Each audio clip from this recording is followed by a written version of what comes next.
honestly, I didn't even know that this was an epidemic. I spent majority of my life being the typical woman that is self-centered and everything matters only to me and what my view of things are of the world from my point of view, what I'm going through, and not caring at all about the men's side of things. So this is actually the first time of diving into this. So let's get into it. Hey, just a quick question. Has anyone considered maybe there wouldn't be a male loneliness epidemic if more men weren't so insufferable and quite frankly annoying to be around? Look around and you'll see it everywhere. Men going to work, coming home, scrolling, sleeping, and repeating the cycle. Not because they don't want connection, but because trying feels pointless. The male loneliness epidemic is what happens when men are quietly taught they're unwanted, untrusted, and easily replaceable. Modern dating culture tells men their value is conditional on height, income, confidence, and status, but never gives them a safe way to participate. Approach wrong and you're creepy. Speak honestly and it's used against you. Fall short of expectation and you're invisible. Over time, men learn that effort carries more risk than reward. So they opt out. Not loudly, not bitterly, but silently. Ooh, they stop that is asking so women real. out. They stop trying to impress. They invest in work, hobbies, and distractions. Anything that doesn't reject them. And then society looks around and wonders why men are isolated, depressed, or disengaged. The truth is simple. Men didn't disappear, they adapted. When connection becomes a liability instead of a refuge, loneliness becomes the safer choice. Let's take a look and see why the male loneliness epidemic is getting worse every year. There is no male loneliness epidemic. It is a loser epidemic. Men would rather be alone than to evolve and change, than to recognize, wait, maybe I had it wrong. Maybe there's something I need to change. If you can't get a woman because none of them want to be with you, maybe try and figure out why. Instead of making women the problem, saying that their standards are too high, maybe try and figure out why they don't want to be with you. What is it about you that maybe needs to change in order for a woman to want you? And they'll say, oh, there's no more good women left. Women are not like what they used to be. Women used to spend their days in the kitchen. Women only cared about taking care of the house and the kids. Oh yeah, and also women used to take our beatings. Women used to stay quiet. Women didn't complain. Women didn't think they could get better. Women didn't have confidence and self-worth and weren't able to speak up for themselves. And that suited you. That's the kind of person you wanted. If you love your mum's generation so much, cool, maybe marry one of her single friends. Women are not the problem. They have just woken up and realized they deserve better, that they don't actually need anything from these men, and they're only going to accept a man in their life if the man can make their life better. And if you cannot do that, you will not be chosen. If you can't level up and be the kind of man that women of this day and age want, you won't get to have a woman in this day and age. Your tricks are not working anymore. The internalized misogyny, the oppression, all of that, it's not working anymore. Women are waking up from it. Women are healing. Women are learning to love themselves and their own company. Women are learning to support and love each other and have communities and have friendships that are valuable and fulfilling. We now know that getting married and having children is a choice, that you don't have to do that, that is not what makes you successful or fulfilled in life. In fact, having kids when you haven't healed yourself and you don't know your own worth is actually the problem. It's why so many, if not all of us, have childhood traumas, have issues. What's happening right now is very normal. It's called evolution. It's happened many times before. When conditions change in the world, you either evolve to survive or you get left behind. This is evolution. Instead of complaining about it, evolve. All while not understanding that you can't evolve if you can't procreate. Like, it's just that simple. Like, you can't, how do you expect the world to keep going if no one lays down and actually does the work of having the kids? Like, that's so insane to think about. Like, the majority of these women talking like this, just like I did, had no idea that we're actually below the what is it called, babe? We're below replacement, like, of replacing humans. That's a big deal. Like, that's end of life forever. But we're not told that. We're not even aware of that part of it. Oh, somebody's gonna handle it. Somebody's gonna, no, like, start waking up and understanding that, dude. And tell the truth that when you go home at night and you're by yourself laying in your bed, that doesn't feel good. You know that you don't want to be alone for the rest of your life. You just think that, oh, it'll happen eventually, rather than actually taking the steps to figure out why you haven't found one yet, and that you're probably the problem, and that if we don't figure out something, the men can only do so much. They're actually good because they could just, like in The Handmaid's Tale, make us have babies, but they're not. Like they're just like, okay, all right, well, can't find it. All right, I'm just gonna let y'all do your like. That's actually a very sweet approach rather than doing it the other way. But we're too busy not even seeing that that's a problem and willing to do anything about it. That's crazy. It's crazy to me. She reframes the male loneliness epidemic as a loser problem, but that framing avoids the bigger issue. It assumes that if men are struggling, they must simply be refusing to improve. Men aren't opting out because they hate women or want to rewind the clock. They're opting out because the risk-reward balance has changed. Standards are higher, social consequences are harsher, and trust is lower. Men are expected to approach, initiate, and provide value while also being told they're potentially dangerous or unwanted. That contradiction creates paralysis. Calling this evolution doesn't mean it's healthy. Evolution isn't one side gaining leverage while the other absorbs all the risk. When large numbers of men withdraw, that's not laziness, it's feedback. A system that responds to that feedback with shame instead of self-reflection isn't progressing. It's ignoring a warning sign and calling it growth. Somewhere out there in a podcast-lit apartment stacked with empty takeout boxes and Jordan Peterson hardcovers, a lonely Republican man is wondering why no one loves him. And I want to be kind, God help me, I do, but it's hard because this epidemic of male loneliness on the right, it's not about politics. It's not about masculinity being under attack or that feminism ruined the dance. It's because they keep trying to court women that only exist in campaign ads and TikTok thirst traps made for profit. These men are chasing an idea of womanhood that doesn't exist anywhere outside a screen or a fantasy. Some hyper-submissive, Bible-toting, Instagram-polished Stepford Barbie who votes red, never talks back, and thinks empathy is a liberal plot to weaken men. But here's a kicker. Even the women pretending to be that don't believe in it. The influencers they idolize are not pious homemakers, they're power chasers. They want the clicks, the contracts, the proximity to men with microphones and donor lists. They don't worship their husbands, they worship the algorithm. And half the time, they're just waiting for the prenup to ripen. These aren't trad wives, they're grift wives, playing a part for the brand deal. And the men are just marks in a pyramid scheme with an American flag draped over it. Yeah, the male loneliness epidemic is just really getting to me. Really, you don't say. Shocker.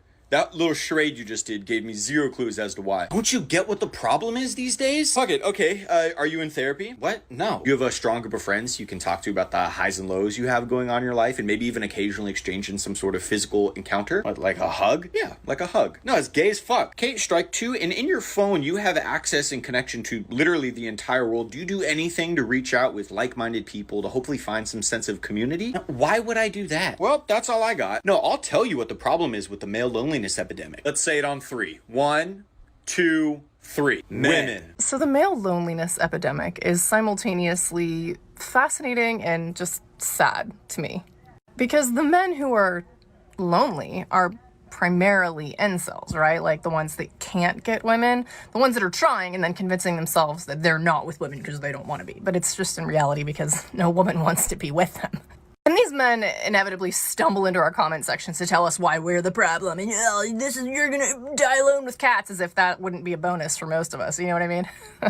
But they are really clinging to this idea that that's what they say until it happens to them. Like until you're actually that. Oh, then you're like, oh wait, hold on, wait a second. Like once that becomes your reality. So let's talk in like another couple of years, because yeah, that's when it starts settling in that there's no way out from there. Once you're already there, there's no way out from it. Yeah, we'll see how much they say that then. Owed relationships with women. They are owed our time and our bodies. They feel entitled to them. And they're slowly realizing that because society is changing and the way that we look at relationships is changing, that's no longer the case. Women no longer need to marry men for our mere survival. That changed in the 70s when we can get our own credit cards. And my partner said something super profound about this the other day, because I get so many incels in my comment sections. He said to me, no man who fucks does that. No man who gets women goes to random women comment sections on the internet and just tells them about how they're a terrible piece of shit and tell them to make them a sandwich. No man who fucks does that. So now when they come to my comment sections to announce how dry their balls are, essentially, by saying things like that, it just makes me laugh, because I know it's making them cry. The easiest way to dismiss the male loneliness epidemic is to label lonely men as incels, who feel entitled to sex. That framing turns a social problem into a character flaw. In reality, most lonely men aren't demanding anything, they're withdrawing.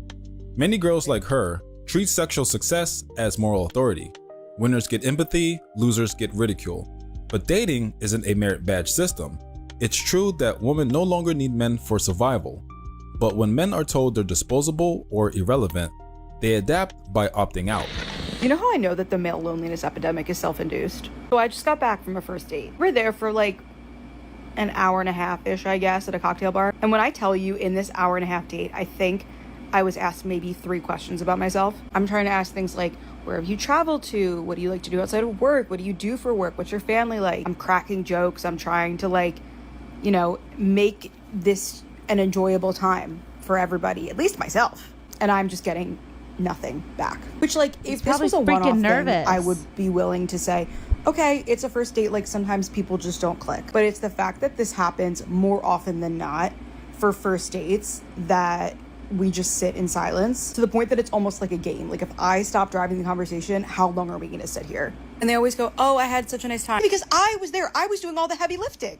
Why would I willingly spend my evening entertaining a man who was giving me nothing in return when I could be sitting on my couch doing a hobby, literally anything else? I'm not doing it. Also, it is not us, it's them. Male loneliness epidemic. Yeah. Do you want to know the last time a man held the door open for me? That's what we've always said. That's what we always stick with. That's what we always will. If we keep continuing like this, like at some point, and it already is happening, is that, dude, we're not going to even be able to keep existing. Like, it's so wild that we are so self-centered that we just think that there's no point to all of it, that, dude, we're going to die alone. But it doesn't hit you until it's too late. It's going to be too late one day, for real. And it's sad, honestly. Even on being a woman, it's sad on that end, seeing that. Like, dude, they think it's just such a delusion. And then, because this is a reality that I had to recognize, is that majority of men are kind. So they're simply just being like, okay, I don't want to, look, I ain't trying to, I mean, I'm gonna respect it. I'll step back. I won't try to do too much. The guy's probably nervous off his butt because there's so much pressure, especially now in the dating thing. But we don't even consider that. Like, oh, hey, like, be sweet and feminine about it. Like, oh, hey, I'm really nervous too, to calm his nerves about it. And because I know how this dating thing can go, it can be a little nerve wracking. Say something like that to ease it for him, so that then he's a little more open to, okay, this girl ain't just trying to date me right now and then go talk crap about me later on. Like, it's just sad. It really is. Do you want to know the last time a man wanted to see me in the daylight? Do you want to know the last time a man bought me flowers? Do you want to know the last time a man picked me up for a date? I'm sorry that I'm not jumping at the opportunity to be treated like complete fucking dog shit. I'm sorry that I'm not jumping at the opportunity to receive the bare minimum from a man. At the end of the day, I can do all those things for me, and I can do it without some man bitching and whining and moaning in my ear about it. I dated a guy one time, and he told me, well, I can't buy you flowers that much because then you're just going to expect it, and it's not going to be as special. Why isn't it just like a normal thing that you regularly do? And I also had to ask for flowers. And he never held the door open for me. The last time I was involved with a man that I wanted to date, he tried to delete my nudes when I pissed him off. And then he gaslit me and called me crazy. And the whole time he was talking to a complete other girl. And also, I don't really feel like getting into a relationship. And you know why he's talking to that other girl? Because that other girl is like, honestly, you don't really need to even do all that. I just like you for you and what you do. Because the truth is, at the end of the day, in a normal day-to-day life, it ain't about the freaking flowers. That junk doesn't even matter. Here and there, yeah, you become, what is it called? When you get something so much that you, you don't see it as a blessing. Basically, you get it so much that you don't see it as a blessing. Yeah, that's very accurate. He wasn't wrong. That is the truth. And I think that what she is getting is from other women saying that that's how it needs to be or else. And they're lying to you, honey, because are they in a marriage? Are they actually working it out in a relationship truly with somebody? Because the reality is, in order to keep a marriage going, it don't have anything to do with flowers, honey, at all. That's crazy. And then immediately being pressured by society to get married, have children, start a family, because apparently that's all that women are good for in this day and age. And I've done the math. My life is just a whole lot better and easier without a man in my life dating me, because at the end of the day, I don't need to depend on them for happiness, and I'm way better off on my own. And until a man wants to treat me right, then I'm fine being single. So maybe do better. I want to talk about the male loneliness epidemic, the very idea of it, because I understand one principle. You were never meant to be this alone. I understand that. I truly do. But the world did teach you to mistake starvation for strength. And now that you're collapsing, it's hiding the real crime beneath this phrase. It's not a weather event. It is not an epidemic. This is a 400-year design flaw. I'm about to show you we were wrong. Men weren't starved of love, right? They were robbed of love. They were robbed of themselves. I'm going to tell you what happens to every man. Somebody takes your ability to feel and calls it becoming a man. Somebody takes your need for closeness and renames it weakness. Somebody takes your hunger for connection and replaces it with earning. And then they tell you that a woman is the only place you're allowed to put it all. And then they tell women that they're selfish for not wanting to carry the weight of an entire gender's emotional amputation. That's what they do. But that is not loneliness. By definition, it's not loneliness. It's an identity engineered around exile. And that's the part no man's ready for, because you never lost connection. The male loneliness epidemic is real, and I'm tired of people saying that it's not. Men, but particularly young men, are hurting. 1 out of every 7 men say they have 0 close friends. Women now outnumber men 60% to 40% in higher education. And because men are more likely to drop out, pretty soon there will be 2 female graduates to every male graduate. Women are becoming doctors and lawyers at far higher percentages than men. There are now more single female homeowners in the United States than men. For the first time in American history, the unemployment rate for college-educated males is the same as non-college educated males. Boys are twice as likely to be suspended when compared to girls for the same infraction, 5 to 10 times as likely if you're a black boy. Broken women hurt themselves, but broken men hurt others and end themselves. Males have a 4 times higher rate of unaliving themselves when compared to women. And the single largest risk to a male under 40 is himself. I am not pointing fingers. This is not women's fault. This is not men's fault. It's our fault. More probably, it's the people before us's fault. But it is our job to fix it. If you thought it was hard to find a good man now, it's only going to get harder over the next decade. Instead of blaming an angry and disenfranchised teenage boy for the sins of his forefathers, telling them to shut up and acknowledge their privilege. Do you know who isn't doing that? Do you know who is acknowledging their pain, validating their feelings as they stare down the barrel of lower economic mobility that we have ever seen in American history? In a world where healthy masculinity is not being pushed, they are the people online who are telling them that their life sucks because of women. Wow. Yeah, what a good video. Like, I just can't even, just the thought of that, this is the reality that we are now living in, is sickening. Like, and I think that we've just lost true care for others. Like, it all comes back down to that, is that we're just so selfish that we don't even care about the next person. We don't even recognize that if we don't get it together and start caring about someone other than yourself, that very, very real thing of that, dude, we can end life forever. Like, it's really that big of a deal, but we are not being told how much of a big deal that is. And it's crazy. And it's so sad to see that these men, even out of being respectful, are just taking themselves out of the game rather than standing on and like being like, dude, get it together. They're still so benevolent and sweet that they're like, you know what? If that's how you feel and that's how you want to be about it, then all right, I mean, what can I do? I'm gonna step back and let you dumb ladies do what you do. Like, and then, oh, what are we gonna do once it is close to that time and things are ending? What are we gonna do then? For real? Like, but we just can't even look forward far enough past our bull crap and our own selfishness day to day to see that. And it's crazy. It really is. But God bless y'all. Love y'all, and see you in the next one.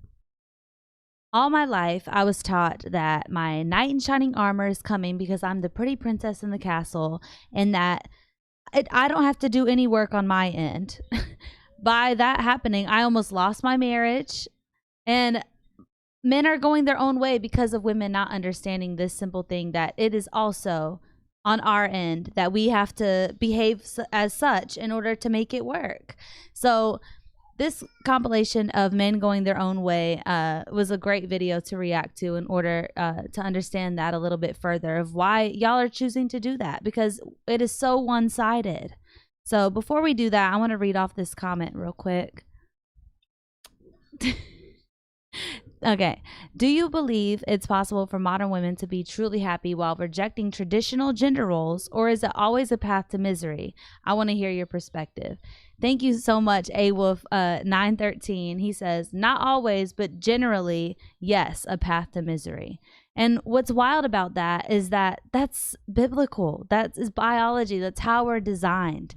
As ladies, if we don't play our role, we don't play our part in it, it's not going to work. It's not going to go the way it's supposed to. You're not going to end up being the princess. So let's get into why the knight in shining armors are running off by themselves into the sunset without us.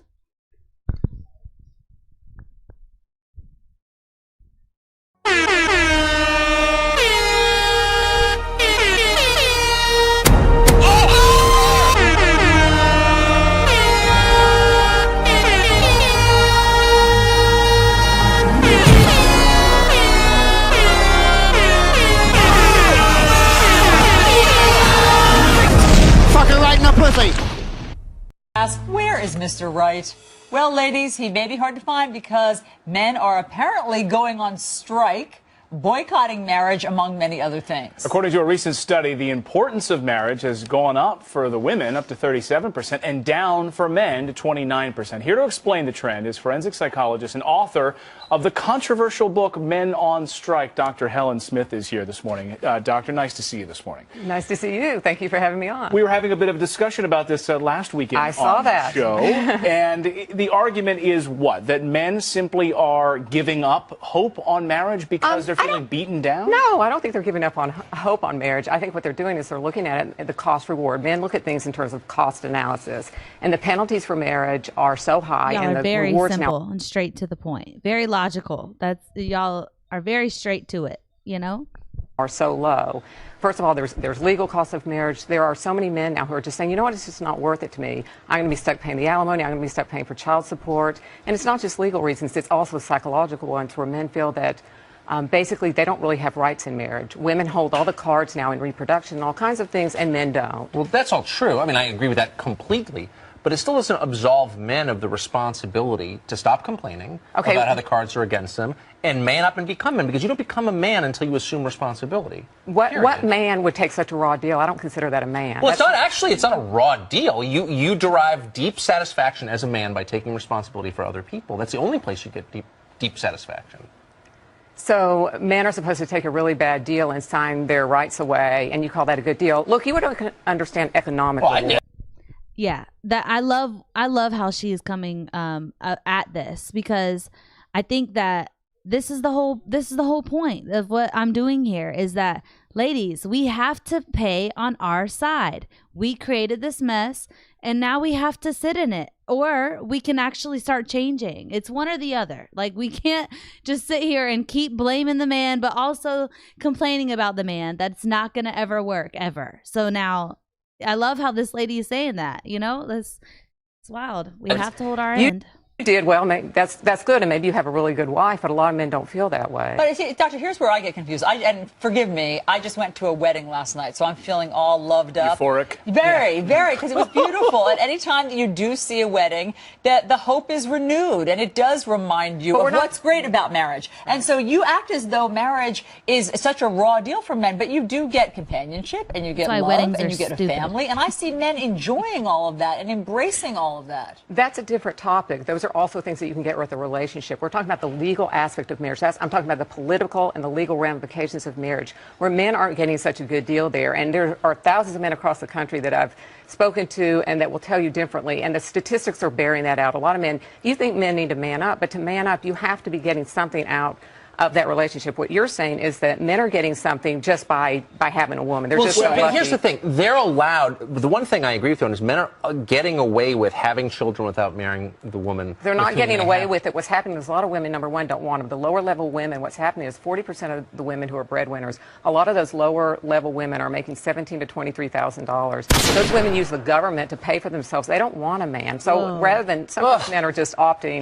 Why hasn't a man written this book? Why hasn't a man written this book? Because men can't speak up. I'm here to speak up because people will actually listen to a woman. It's really unfortunate. I want the next man, and I'm hoping by this book that next man is out there. It's frustrating. Hold on, I want to say something as a man, because this always is frustrating when I see commercials when men sort of speak up, they're acting like men, right? And all these commercials are out there where the man's like the lazy guy on the couch. He's a tool. But look what the culture is doing to the men. The culture is telling men, you are no good. You are no good in marriage. You are no good. Even you all are hearing saying man up to men, and that's a really negative message to be sending to men. But what do you think the solution is? Wow. The solution is for us to have fair laws and things for men, and to also these commercials, we need to look at the culture and say, you know what? Quit treating men like trash. Seriously, we treat men very poorly in this society, from all the way from men who don't want to go to college anymore because there are many things in college that go on. It is a female-dominated place where men are not treated in a way that is fair. It's easy to sit here and say, as high-level men and women, that things are going well for you, but I've seen many men who are average, lower, and even higher-level men who aren't having such a good time. Yeah.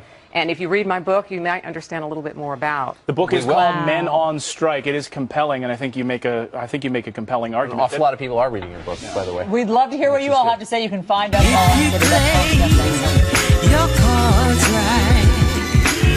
Everything's gonna be alright. There's been a... Oh my goodness. Back to Fox News Rising.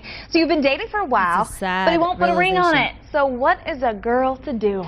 Hang on, what if the guy doesn't want to put a fucking ring on it? What if the guy is doing the whole pump and dump thing, but enjoying the pump and not yet ready to dump? Have you thought about it from the male perspective? Just because we're banging some broad does not mean we want to marry her. FNR's relationship expert Dr. Dar joins us live in the studio to tell us how to get our men to commit. Can you imagine if we had a segment on national TV where the host of the show, like Oprah Winfrey or Dr. Phil, was getting...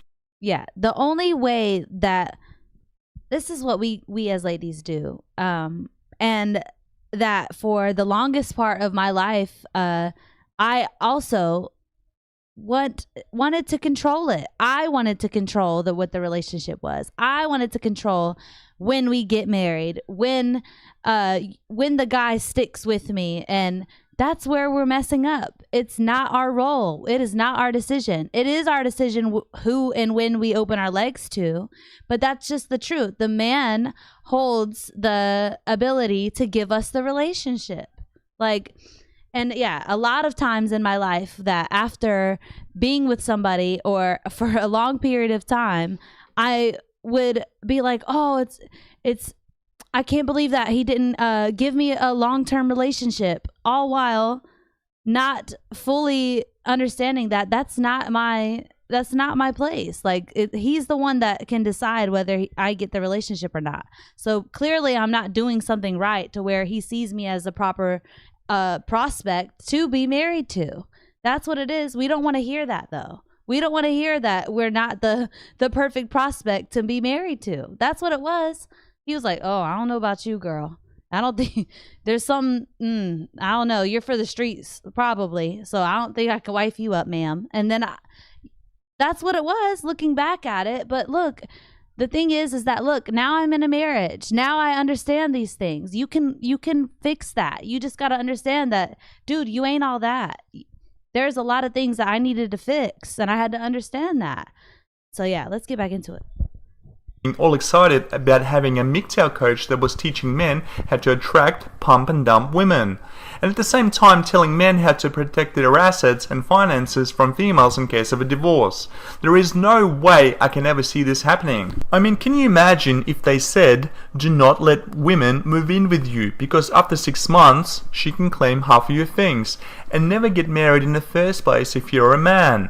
This is a hard one. It is a hard one. Because it doesn't seem like it's that hard of a question, considering you've been together for a while. Why don't you want to get married? What's the deal? How do you approach this subject? Let's see now. Provided that the man was smart enough to never move in with his girlfriend, here are some basic reasons why a man should never get married. Number 1, she will get fat. Most women gain weight after marriage.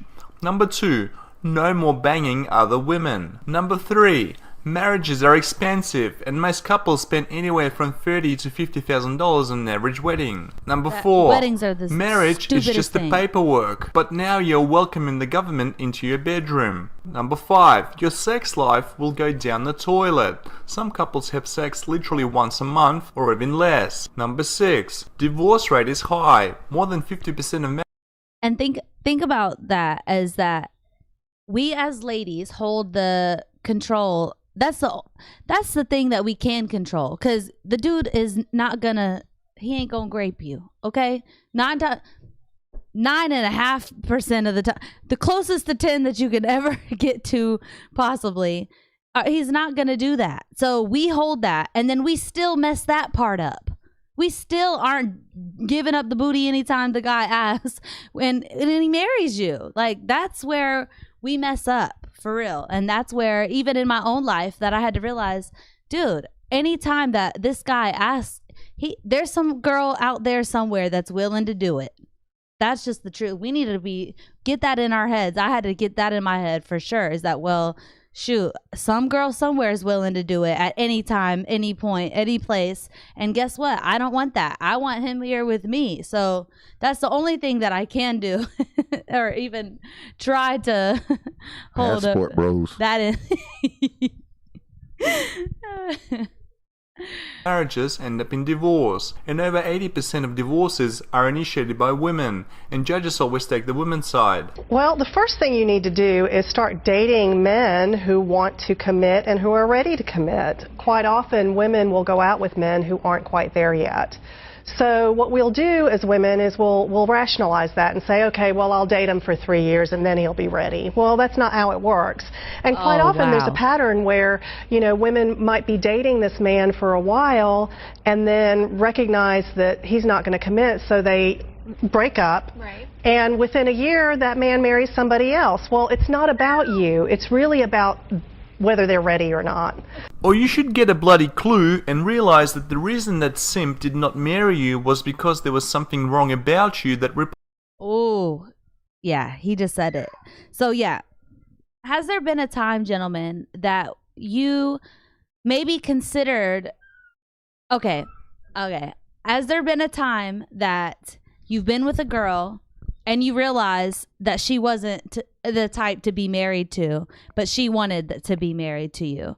But I think, yeah, that's crazy. I want to know that. Like, how often has that happened in the real life world? How often that occurs? I'm really curious about that. So let me know in the comments. repulsed him. Maybe, just maybe it was your own damn fault. A guy will never be ready if he's dating a chick who is a shit girlfriend. Is it just me, or is this really hard for you two numbnuts to comprehend? First, don't expect him to put a ring on it. Make sure that you're having those conversations after dating for, I would say, at least 3 months. Find out whether, you know, this person is ready to get married at some point and what their time range. Ladies, see? Right here. Even the doctor woman is giving you 3 months. First date. Because the whole point of being with somebody, and this is where the culture has screwed us up, is that we should not even at all be in the streets, legs open with anybody, unless you're getting married. Because then what happens is, then we get the trauma, then we wonder why it's so hard for us to pick the right guy. Just cut it all out, and just from day one, keep your legs closed and ask the guy, is marriage is what it's supposed to be. Honestly, get your daddy to ask if marriage is what it's supposed to be. Get the men around you to vouch for the guy who's proper for you. Just skip all of it. That's definitely what I'm gonna do with my little girl, and I wish was done for me. I wish that was the case for me. I had no clue what I was doing out here in the world at all.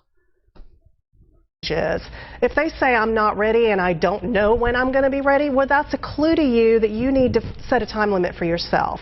Obviously, if you're a MGTOW and simply dating women occasionally for the variety and fun of it, here you can either be honest or simply bullshit your way out of it. Never feel guilty about leading a woman on just because you enjoy sex. I have seen plenty of times where women have dumped their boyfriend or divorced their husband for no good reason. Secondly, don't give him an ultimatum. Instead, say something like, you know, I do want to get married by the time I'm this age, and if you're ready, great. If you're not, just know that I'm going to give it until this age, and we're going to have to make a decision whether to break up or not. But you're accountable for that. Here's the thing. Isn't that an If ultimatum? you're a MGTOW, So she said, don't give an ultimatum, but then that's an ultimatum, isn't it? See what I'm saying? We can't listen to women. We got to be careful. Like, even a doctor on a TV show is telling us this stuff. Like, this is why this is why men are in control of choosing if you get a relationship or not, because they know when it's the right time to be in a relationship or not. That's what God put in y'all. What God put in us is if we should open our legs or not. That's our choice. That's our side of handling things. And so that's why it is designed to keep them closed until the right guy comes along and chooses you properly. Guys, what was that thing Patrice O'Neal said? Don't ever ask a fish. Don't ask fish how you fish. You ask a fisherman how you fish. Women are fish. Men are fishermen. Stop asking. Yeah, this woman is talking. No, she can talk amongst the fish, but don't listen to nothing she says is pertaining to anything. Yeah, the woman should ask the fishermen how they they're fish, the ones that not are women. Yeah, y'all Terrible. That's wild. A doctor. and you ever hear a woman you're dating say this crap, then you know what you need to do. Get out of there as soon as possible, because many women try and entrap their boyfriends into commitment through various forms of manipulation. Gentlemen, in the comments, give me a story of an ultimatum that a lady gave you and why you the whole time knew that that's not something that you even wanted with that girl. Or, let me know if that's ever occurred to any of y'all, which thank you for the engagement, by the way. And go ahead and subscribe, okay? As soon as we get enough subscribers, I'd love to go live with you all. 1,000 subscribers, actually. For some of us, the time is ticking. It is ticking. The time is ticking, and for women, that's all they can think about. Of course the time is ticking. Here's the paradox. Men age like fine wine and women age like milk. As single men get past their mid-30s, they generally become more wealthy and emotionally stable. True. They keep acquiring more and more resources and generally enjoying a life on a greater level. Whereas women look their absolute best from the ages of 18 right up until they turn 27. After that, it's all downhill for most women as their body cannot defy the laws of gravity. Wrinkles appear, boobs start to sag, and weight just keeps piling on. Suddenly the men in their mid to late 30s are dating 21 to 25-year-old women, while women in their mid 30s are crying, "There's a man shortage on your news channel." So why would any man want to settle down with a woman who is rapidly approaching the wall? Not to mention all the complications that come with having children for women over the age of 30. So how do you take that out? Gentlemen, this is the truth that I, in my own life of going and working and doing the boss babe thing amongst my girls, of talking with them, we all knew of the time was creeping up of when you got to have kids. We all knew amongst ourselves. We talked about it. But then when it came down to each other and the advice that we gave, girl, you got time. You're going to find the perfect guy. That's what's going to happen for you. You got it, girl. Hold out. What?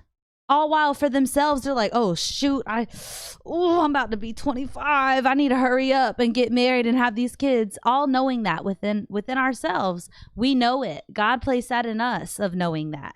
We feel it. But we, as ladies, just to be nice, for the ladies that didn't do it that way, we're like, oh, well, let me be nice and say, it's okay, girl. Like, yeah. No, honestly, after I had my first baby at 26, that I was like, dude, I'm even worn. I'm tired. Like, I'm 25. I'm 26. I don't even know how old I was. I can't remember. But the fact of that, dude, knowing my body, the younger that I would have been having them at 19, 20, even, maybe even 18, shoot, if you can get them right out of high school, why not? Is that because your body will be a lot easier to snap back. How they say, don't worry if you don't snap back, things like that. Look, if you had the kids a lot younger, it'd be a lot more easier to snap back and actually still look good for a little bit. But it gets a lot harder the older you get. You know, it's a lot harder on your body, like even at 25, 26. So yeah, the sooner the better, seriously. I don't think there's anything wrong with that. But yeah, God bless y'all. I love you and can't wait to see y'all on the live once you give me 1,000 subscribers, because I appreciate that so much. And I appreciate the engagement. And I'll see you in the next one. Women are now admitting that red pill is the way to go. All right, let's check it out. I just saw a woman on here say her toxic trait is thinking that she could go toe to toe with a man if she's angry enough. And I just want to share how that kind of thinking was slapped out of me at the age of 14. In the area that I grew up in, the school that I grew up in, it was very normal for boys to hit girls. Anyone could get it, basically. So one of the most important traits that I looked for in a female friend was that if I'm fighting, we're all fighting, right? You literally had to be ride or die. Everyone was fighting. Because if a boy stepped to you, all the girls would come and then nothing would take place because he knew he was outnumbered, because numbers mattered. However, I felt like I had enough rage in me sometimes when there was disrespect involved. And I would like to think it's maybe my Irish blood. I just have a lot of internalized rage. So this particular boy was just a little piece of shit. Okay, he was fucking annoying. I still remember his name. If I saw him today, I would still remember him. I can literally just picture him, and I can imagine he still probably looks the same. He was just a little shit. I think he was always trying to prove himself to his friends. He was an interesting individual. And I was at a park with my friend after school one day, and he was with his friends, and he started throwing stones at us from a distance, and they were hitting us, and they were hitting us pretty hard. And it was really frustrating because they were a decent distance away. If I started to run and try and catch him, like, I'm not catching him. He's gonna run. He's probably gonna throw more rocks at my face, and it's gonna look bad for me. So I had to just kind of firm it, walk away, and plot. So I thought to myself, I probably weigh like twice the weight of this guy. I wasn't a small girl. I'm still not a small girl, but I was quite a big girl in school. And he was, again, like I said, skinny. He wasn't even tall. He was probably similar height to me. And I thought, oh, no, I'm going to catch him lacking. I'm going to get him. Okay. So after school one day, oh, dear, everyone would hang out around the side roads around school. And I saw him standing there. And I thought, yeah, this is my fucking opportunity. I'm going to knock him out. So I went up to him and I said, absolutely, like, not. What the fuck did you think you were doing the other day? I was getting in his face. I was initiating either an apology or I was going to knock him out, right? I was angry enough. I was bigger than him. And yeah, I was angry enough. I had enough rage to be able to take this fight and win it. Before I knew it, this guy just grips me, picked me off the floor and swung me around a couple times and threw me on top of a car and said, don't fucking touch me. And he walked away. Did I try and chase him? No. Did I learn that day that biology matters? Okay, yeah. Biology matters. I was crazy, definitely the weaker sex physically in that moment. Yeah. No matter what. I was thinking to myself, yeah, you might be, bro. Sarah, that's wild. Pick your battles very wisely. And this is so why, funny. If you know me, if you're a lady and we're friends, when you're from London, sometimes it's the culture. Yeah, you do have this inflated sense of like, I'd be able to take anyone if I'm angry enough. And that's real though. If you're my friend and you have said to me before, yeah, I'll just knock him out. Thinking that, like, you know that I would just look at you like you're an idiot, because it's just not the case. I'm so sorry. I really wish it was. I wish we were able to. We could train. We could start training and trying, but it's still, I think we'll at least need two of us. Okay? Two of us versus one might give us a chance. So this video is from Trigonometry. It's called The Problem with Feminizing Society. And this is Helen Andrews giving us a pretty interesting perspective on what feminism has done in society. Employees at many institutions is one of the reasons that society has gone the way it has. Is that fair? I think that's fair to say. Some people have reacted to the piece by, acting as if I'm saying women cause all the problems in the world. I'm definitely not saying that, but I am saying that feminization has caused one specific particular problem, and that is wokeness. Like a lot of people, I was baffled by the woke phenomenon. Why did everyone seemingly go crazy all at once in the summer of 2020? It was inexplicable. It seemed to be mass hysteria, genuinely. And the more I thought about what caused it, which is a very important question, because if we know what causes it, we know how to prevent it from happening in the future. I read an article that someone else wrote that put forward a really simple, elegant thesis, which is that wokeness is simply feminine patterns of behavior applied to institutions where women had not been very well represented until recently. Women tend to be more consensus-focused, consensus-oriented. Men, when they're approaching a moral question, will ask, what are the facts? What are the rules? Whereas women will say, what are the relationships at play here? How can we make everybody happy? How can we reach an outcome that will satisfy all the parties? As opposed to the male perspective of how do we reach an outcome that is just and according to the rules. That sounded a lot like wokeness to me. And the sort of piece that made it all click into place for me was the coincidence of timing. It is the case, just we can all agree as a matter of fact, that a lot of institutions that went woke or were affected by wokeness became demographically female in the last 5 years. Law schools in America turned majority female in 2016, and they've gotten a little bit more female every year since then. I think now it's Which is fine. You're doing your thing, but it's one thing to bring ideologies that help the team grow. Like say, for instance, if you add a woman to your team, honestly and truly, it really doesn't matter who you add to your team. If they're bringing a good, new, fresh perspective on things that's helping your company grow, then that's fantastic. But with wokeness and a lot of this foolishness, that's exactly what it's brought. It brought a lot of foolishness into. God bless this man, for real, though. He's so sweet, for real. I think that's amazing. And majority of y'all that do think that way, that are like, well, it's fine. Like, it's nice to have a different perspective and to understand that, yes.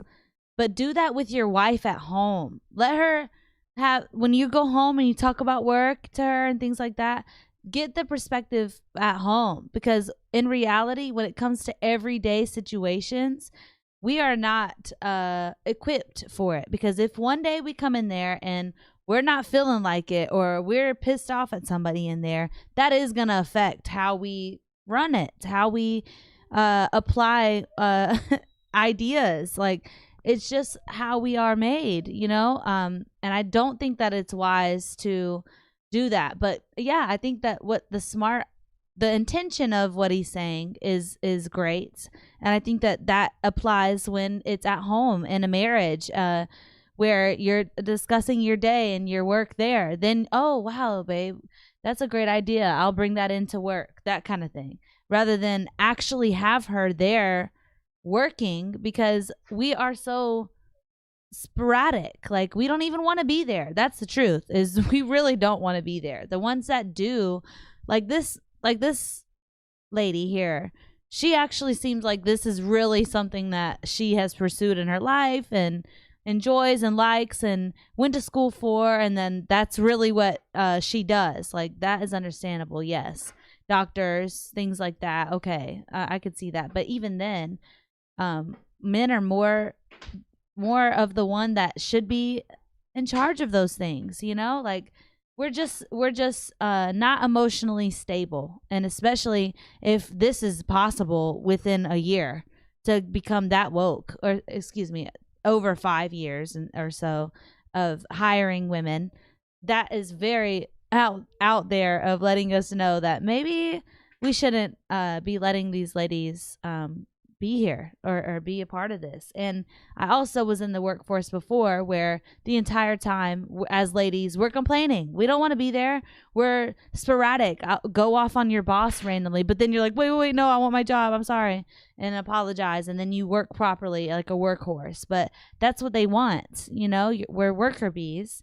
But man, like, I just don't think we're stable. I really don't think we're stable enough.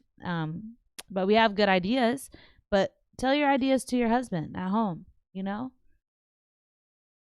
These companies and a lot more red tape. Now, we're not talking about, well, anyway, let's go ahead. Stands at 55, 56%. The New York Times became majority female in its workforce in 2018, which is maybe why it was so susceptible to the fads of wokeness and the internal policing and the Slack revolts that took place internally over there. Medical schools are now majority female. the white collar workforce overall, employees in the United States with college degrees, a majority of them are women. And management positions in the US workforce, 46% female, so almost majority female. So the fact that all of these institutions tipped over to being majority female around the same time that wokeness emerged seemed to me that couldn't possibly be a coincidence. And there's so many questions within that. I guess the first stress test of this argument would be, well, they were also very close to being majority female 10 years prior to that, right? So does going from 48 to 52%, is that really such a major shift that it would cause something as dramatic as that? Well, you'd be surprised. I thought that the higher education workforce, professors in the United States would have gone female ages and ages ago, but it actually only tipped female in 2023. So we think of feminization as something that happened a long time ago, but it really does take a certain amount of time for time to pass and older generations to retire. But I think the reason why attaining a critical mass of women has such a dramatic effect is that we're not talking about individual differences between individual men and individual women, but differences in group dynamics. For example, you might be able to say from the perspective of psychology as a discipline that women tend to be more emotional than men and men tend to be more rational, or well, any kind of generalization about men and women might have a certain amount of empirical support based on surveys. But at the end of the day, those differences are not massive, right? Like female support for free speech is greater or is less than male by double digits, but not, it's not like night and day. Right. But when it comes to group dynamics, how does an organization function? How does an institution deal with conflict? When you're talking about those kinds of things, those tend to be more binary. Like either you solve your conflicts within an organization in a masculine way or in a feminine way. Either open conflict is something that your institution will tolerate or it's not. So that's the kind of thing where once you get a critical mass, you really kind of have to pick which one you're going to do. Well, you mentioned consensus, and that's a really good point. That's a really good point. Because a lot of times it used to be the case for relationships, and talking about good relationships, healthy relationships, that there was one leader. There was one, at the end of the day, one representative that could say, okay, I've talked to my family, me and my wife, and if you had kids that were of age, we talked about it, and this is the consensus that we've come to. But now in today's age, we talk about with companies, then you have the wokeness that has spread. Everybody's got to have a say on down to like the people who might not know the full picture of what's going on. And so it slows things down and it backs things up because we have to get all of the surveys in and we have to get everything tallied.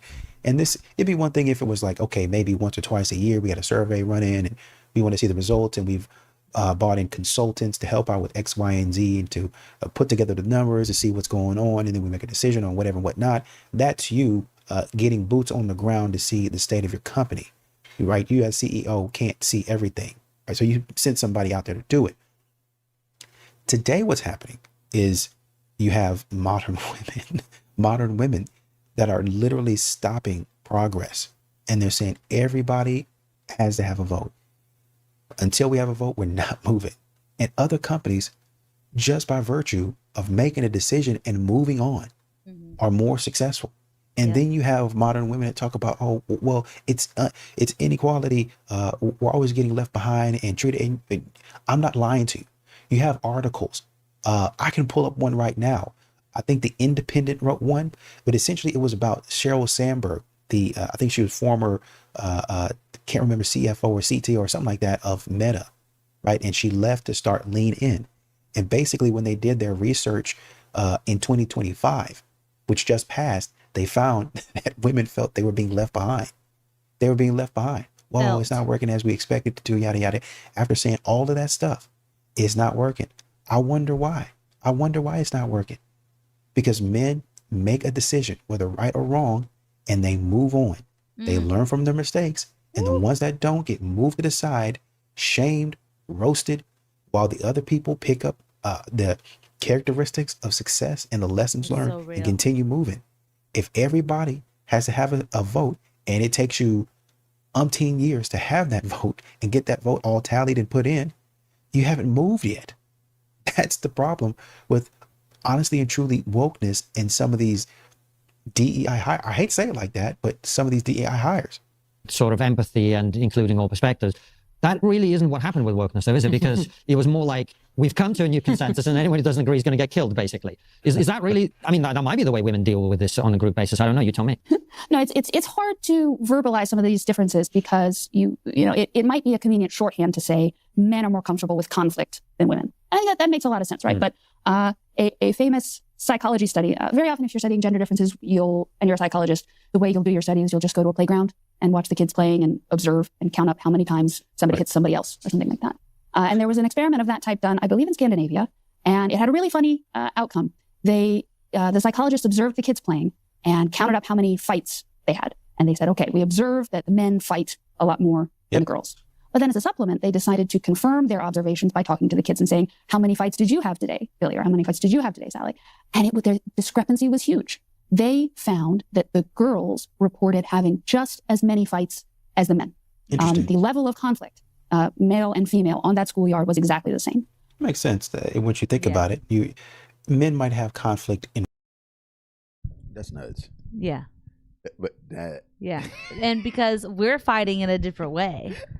We're fighting over, well, that's my guy that I like. Well, that's my guy that well, I don't like you anymore. Well, you're not my friend. But and that's the things that we're fighting over because of a relationship. But we bring it to hands and then you're like, all right, we cool. Right, because we know that there's a return after we throw hands. But y'all think there's no point of return after y'all throw hands. Yeah. Like after y'all throw hands, you hate her forever. Yeah. Because even though I won, I feel like I lost kind of because of that one part I remember where I didn't get the best of her. She got the best of me. Yeah. So and y'all just hate each other forever. Yeah. Yeah, it's crazy. 100%. Yeah. That's wild. We're just built different, man. It's okay. It's okay. We're built different. And God designed us that way for a reason so that the functionality moves smoother and more appropriately. And that's just what it is, you know. I think that the quicker that us ladies recognize those differences in ontology and appreciate that, the more joy that you're going to have and peace within yourself. Because I too was in the world and not understanding that being a woman and all that encompasses is okay. That's what God made me. Now, the more that I leaned into that and understood of the purpose of that, the more that I found myself being joyful, being appreciative of what I did and what I am. But that's what we're all trying to get to in the first place, because the entire time that I was in the world and in the workplace, we're like, I want to be home with my kids. I don't want to be doing this. Like, it's okay though. That's fine. But just understand that that's in your nature. That's because you're not built to be doing that. That you're not built to be the one that's in charge of providing everything and doing everything and have the kids and be at home and blah, blah, blah. Yeah, that's why you do feel that stress and burden and depression and anxiety, because you're moving improperly out of your nature, out of what God designed you for. So if we get back to that and understanding the beauty of, look, this is how I'm made, and that God designed me. He chose me to be a woman for this reason. This is why. And if I move into that purpose and understand that, then the more that you're going to have understanding of yourself and peace, you know? Of people. You're going to see it. You're going to see it. But women, they're going to hide it. They're going to put up a front. They're going to present well a lot of times, but behind closed doors. To see a woman have a fight, you see a lot of fights on reality TV because the cameras are everywhere. But you got to notice where those fights are, right? They're inside of places. Not a lot of times are they outside, right out in the open. If the camera wasn't in the house, you wouldn't see it, right? If the camera wasn't in the bathroom, you wouldn't see it. So a lot of these places are private places that they're having issues. But then when they get, oh, no, we're fine, it's okay. You won't even know because they'll try to clean themselves up. But their observations had failed to record any of the female conflicts, because when they asked the girls, oh, you had a fight today, what did that entail? It was things like, Megan said she was going to tell everybody they couldn't be my friend anymore. Which is where words of violence comes from. Or did I imagine you're right? Mm-hmm. That's right. And one of the most consistent psychological differences between men and women is women have a strong impulse of caring. Right, which is exactly, I mean, I'm not somebody who looks to evolutionary biology for the solutions to all human phenomena, but this particular one does seem glaringly Darwinian, right? That women see helpless things and they want to take care of them. That is definitely something that Darwin would find a pretty easy explanation for. But that's also something that wokeness can easily weaponize. It means that if you can frame your political issue as a way of caring for some helpless class, then you're golden, right? Minorities that's so real. That's right. But that is precisely what's going on at a deeper level. I'm sorry, And y'all. that's why I it's been keep so hard. talking a bunch on this one. That's a crazy point. Is that because I always think about it because I too fell into it. It's very easy because they're playing on our biology, but we don't even understand that it's our biology to care. So what we do is we think we're doing the right thing by caring and saying, oh, but you can do whatever you want because I care about you and we care. But that isn't what is in all, in total, good for them. And that is where a man steps in of seeing that and understanding the long-term effects of something or the outer ring of what that decision creates of that.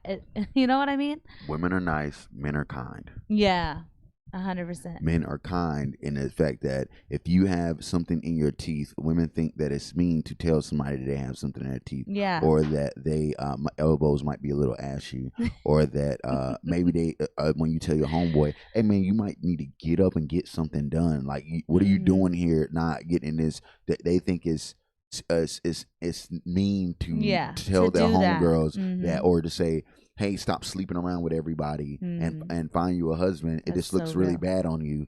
They find that mean, but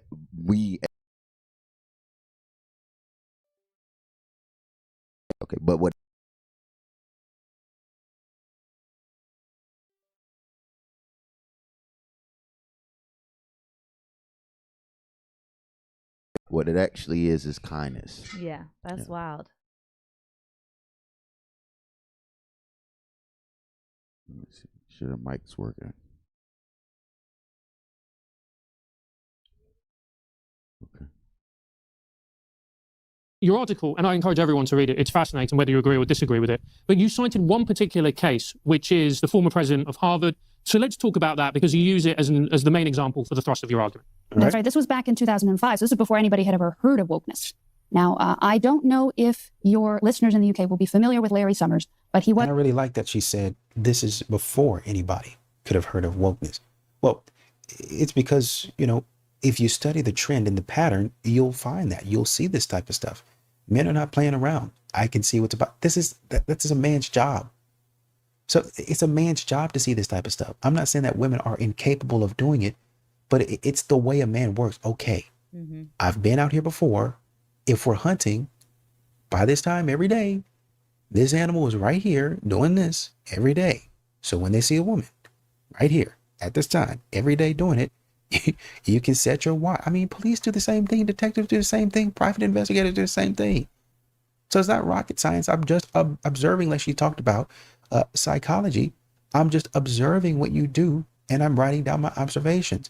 And if you continue to do this over a long period of time, I can probably bet that you're going to do it again. Was at that time probably one of the 10 most powerful people in the country. He was not just the president of Harvard. He had also been in Bill Clinton's cabinet. He had been at the World Bank. He was an academically eminent economist, very well connected in the Democratic Party, just a really powerful guy. He was invited to give a speech at a conference on female underrepresentation in science and math, and he decided to deliver his remarks off the cuff. And to be really, and actually, if you know anything about Larry Summers, he has a reputation for being a really blunt guy. He's somebody who does not suffer fools gladly. So when you're getting the blunt Larry Summers, you're really getting something quite direct. But the talk was supposed to be off the record. And that's important to emphasize, that the women who listened to what he said and took it to a reporter were violating the rules that they had undertaken to follow when they attended. Anyway, he said that... Which they'll do, and then they'll say, well, it was for the greater good, right? That's why you see a lot of women violating NDAs. I think there was... Tiger Woods might have had one. Oh, well, we're trying to get that nullified with his girlfriend who was living in his house and tried to sue him and take money from him. And they're not even married. Modern women do that, man. That female underrepresentation in the hard...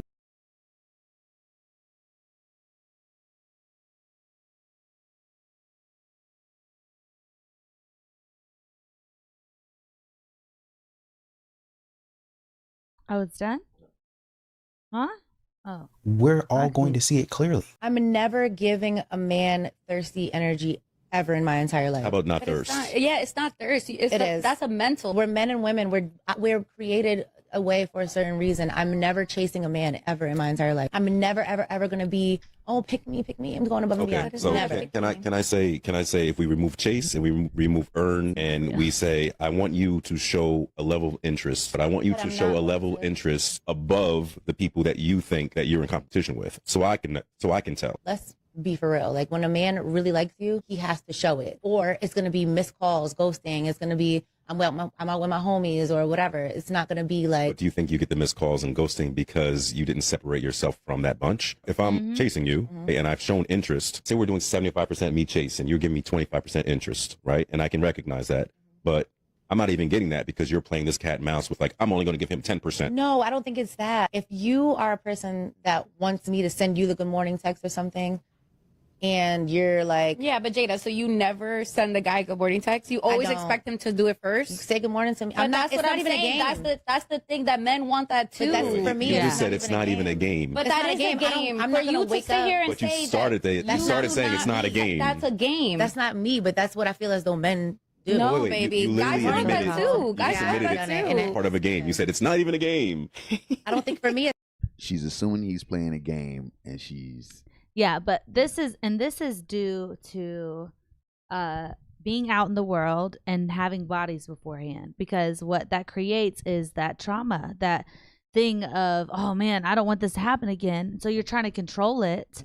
And rather than just being honest, what do you honestly feel? Okay.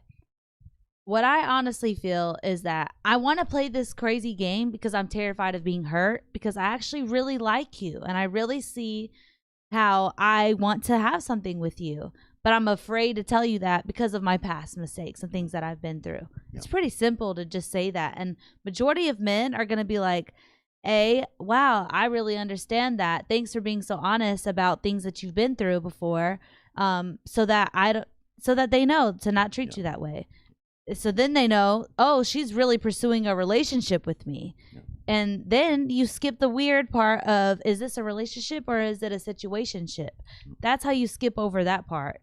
And then, but the fear of rejection. The fear, I was about to say, or option 2 is that he then realizes that, oh, you want a relationship with him. And he's like, I'm sorry, you're a great gal and all, but I don't really want that from you and not right now. Like, and that's okay. But we have to accept that, because in the long run, do you want to have the hurt up front, or would you rather have the long hurt of playing this weird games and stuff where that you're playing all that and the whole time you're hurting yourself and you're going to end up hurt anyways? So you might as well just take the initial hurt, take the no from the jump, don't go through all of it. And then you don't have to deal with the long-term pain of it all, because then you start going into the next relationships and behaving like this. And that's going to hurt you even worse, because then now you might ruin it with a really great guy yet again, because you don't want to just be honest and upfront and take the rejection up front. Men are used to this. Men have dealt with this from the dawn of time of being rejected. But we as ladies, we can't stand it. We will avoid it at all costs, and that's where these games come in. Just go ahead and skip all the mess in order for your own trauma, for your betterment of yourself. It's going to save you so much pain, so much hurt that you are causing to yourself. And I know this because I did the exact same thing, where I almost lost my husband by playing these games because I was terrified of being hurt. But as soon as I was open about it and was like, I'm sorry that was playing these games, I just was nervous that I was going to lose you. I really like you. I think you're really great. Bam, now you got the guy. Like, it's really that simple. Men are simple. They just want to know what's really going on and just get straight to the point. And that's how it is with them. It's not a game. I don't know. It's just that I think that when a guy says, What if you wake up first? You just let them motherfucker like, oh, she ain't up yet. Like, okay, so this is the thing. I have sent the good morning text or whatever, but I'm just saying, like, all right, it is equal when that in certain baby, things. it has to be equal, because guys will feel some type of way, especially quality men. I think what she means is a dance, but it doesn't matter what you mean. It goes back to the point of what he was saying. You guys are playing too many games. Men are tired of that. That's why they just walk away. They ghost you, because like he said, they can clock what you're doing. They can see what you're doing. They already been around the way. Most of these guys that you're messing with or you're trying to mess with, they already been around the block a time or two. So they're going to see what you're saying. They're going to see what you're doing, and they're going to just walk away. That's how you get ghosted. Oh, you playing game. I told you not to play with me. You playing game? Ghosted. Well, you could at least know I can at least be nothing. Honest. Stop playing. You know what you're doing out here. Maybe this is a little bit of a hot take and I wasn't sure if I was going to share this. I think it's important to talk about. I am not interested in being my boyfriend's landlord. I said in that video that my boyfriend is moving in with me. We are not engaged. We are not married. He's moving in with me to my house that I own. I just frankly am not interested in being his landlord. We had that conversation when I kind of prompted him to break his lease because again, like I said in that video, he was literally never at his apartment. He was here every single night. And I said that to him, like my mortgage is around $2,600 a month. I don't need your $1,300 a month to split it. I bought this house on my own because I can afford it on my own. I would rather him just take the money that he was spending on his rent and put it in his savings account. At the end of the day, we're moving in together because we want to be together forever. At some point in the near future, this isn't like years away, everything's going to be combined anyway. Whether he puts it in his savings account or Venmos me $1,300 a month, at some point it's all going to be our household finances. And what you're seeing is some women who want men to bear all of the cost. And what she's saying is, well, I'll take the risk. You know, it could be that we don't make it the distance. I don't think that's going to happen. It don't look like it's going to happen, but if it does, it does. I want him to put that in savings. That's the same exact way that modern women expect men to think. Well, you know, what's hers is hers. She can spend on whatever she wants, but you know, whatever I got, I'm going to put into the house. And she could leave me at any time, but guess what? This is the truth that us ladies don't share, is that we're willing to do that for some guy that we think is worth it. We'll pay his bills. We'll take him out. We'll go. We'll do whatever. We don't care, because the long-term investment is that, oh, well, I see a future in you.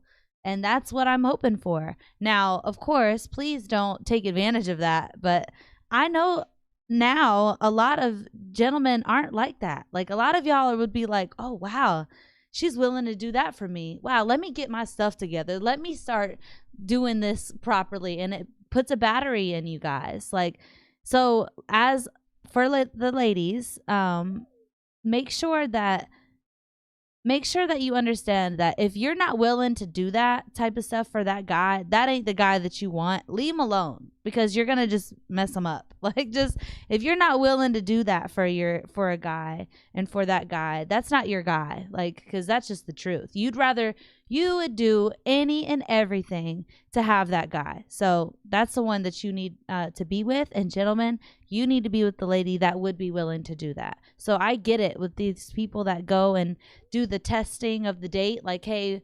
we're sorry, I don't have my card with me. Where are we going to go? And then the ladies are like, oh, I'm out of here. Blah, blah, blah. Yeah, heck no. Bye. That ain't the girl for you, gentlemen, for real. So, but ladies, you know that if the guy's for you because you're willing to do that, that's the truth, and you know it. Like, you'd be willing to pay for anything for that guy.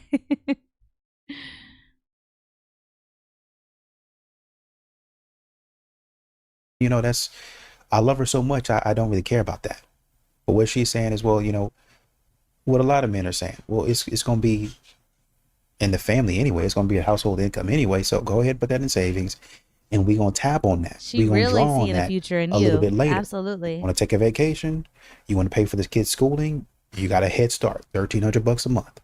Wow. Fantastic. What do you say to those men? Those men, there are a lot of men who, they're like, I take care of that, and I provide that, and like that is my obligation. That's called benevolence.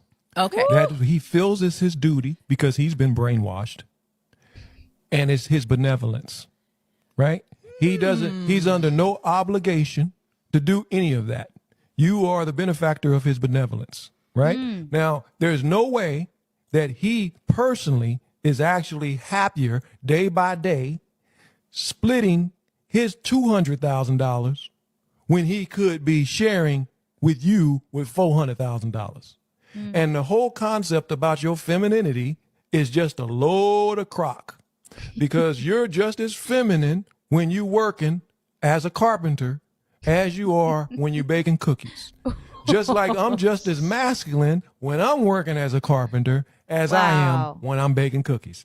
I don't bake cookies like this, right? I don't like how men be like, bro, ooh, I like that that you be in the house. I'm in the house because I have too much self-respect to be in the streets. Not because I'm doing you a favor. The places I go close at 9 p.m. 10. Yo, You're not gonna believe this shit. That's the fucking point. Bro, I know it sounds crazy, but hear me out. Like, that's the fucking... Does height really matter when you guys are dating? Yes. Oh, okay. I mean, for a short, I feel like when I'm going outside at nighttime and I'm going out and I'm wearing heels, my guy has to be taller than me. Can I tell you guys something now? No. They have this level, like men that are not tall. They're extremely masculine and they're very manly and they not because they lack in height. It doesn't. Okay, and these big men lack in money. They lack in discipline and intelligence. Not all of them. Saying all. Not all I'm of lying. them. I'm lying. Not all I'm of lying. them. Okay, I lied. I was just joking. Not all of them. I didn't But say let that. me tell you something. For example, I was on a podcast with a guy. Traitor. You know, you guys know who I'm talking about. The guy with the braids that he was like, I'm a high value man. Yes. Huh? No fugazi. I went to his podcast and then this other lady chewed him up because she's just like, dude, yes, you're tall. I watch that clip every single time I come across it. And for some reason, they just always got their shit together. Like, they always, like, they're very, got something to prove. Very confident, very masculine, very, they just provide, they give you that safe space. And it's just like, yeah, I think that the tall men probably feel very safe. Or they feel like they just got knowing it. that they can get women just because of their height. And here we are because talking about they it. know that they're going to be looked at by women because they're as tall as they are. I just want to say, guys, don't count out the short men. Ben announced I know what clip you're talking about. I mean, she's not wrong. Like, yeah, definitely don't count out the short guys. Like, I think that what all in all that it is don't get in your head that yo stuff don't stink. That's the whole point, is that when a good guy comes across, see where it goes, see what happens, because you don't have much time. That clock's ticking for everybody. You don't know when you're gonna drop. That's the whole reality of life. And so what we as ladies love to do to each other is be like, girl, you got time. Girl, you can get this type of guy. You can get next thing you know, you're freaking 35 and like, oh no, what am I gonna do? And you're miserable. You're hating that you're home by yourself. I've been there. Where you're like 2020 hits and you're like, oh shoot, is the world gonna end? I'm by myself with my dog and my sister living in my house. What am I gonna do? This is real life. This happened to me.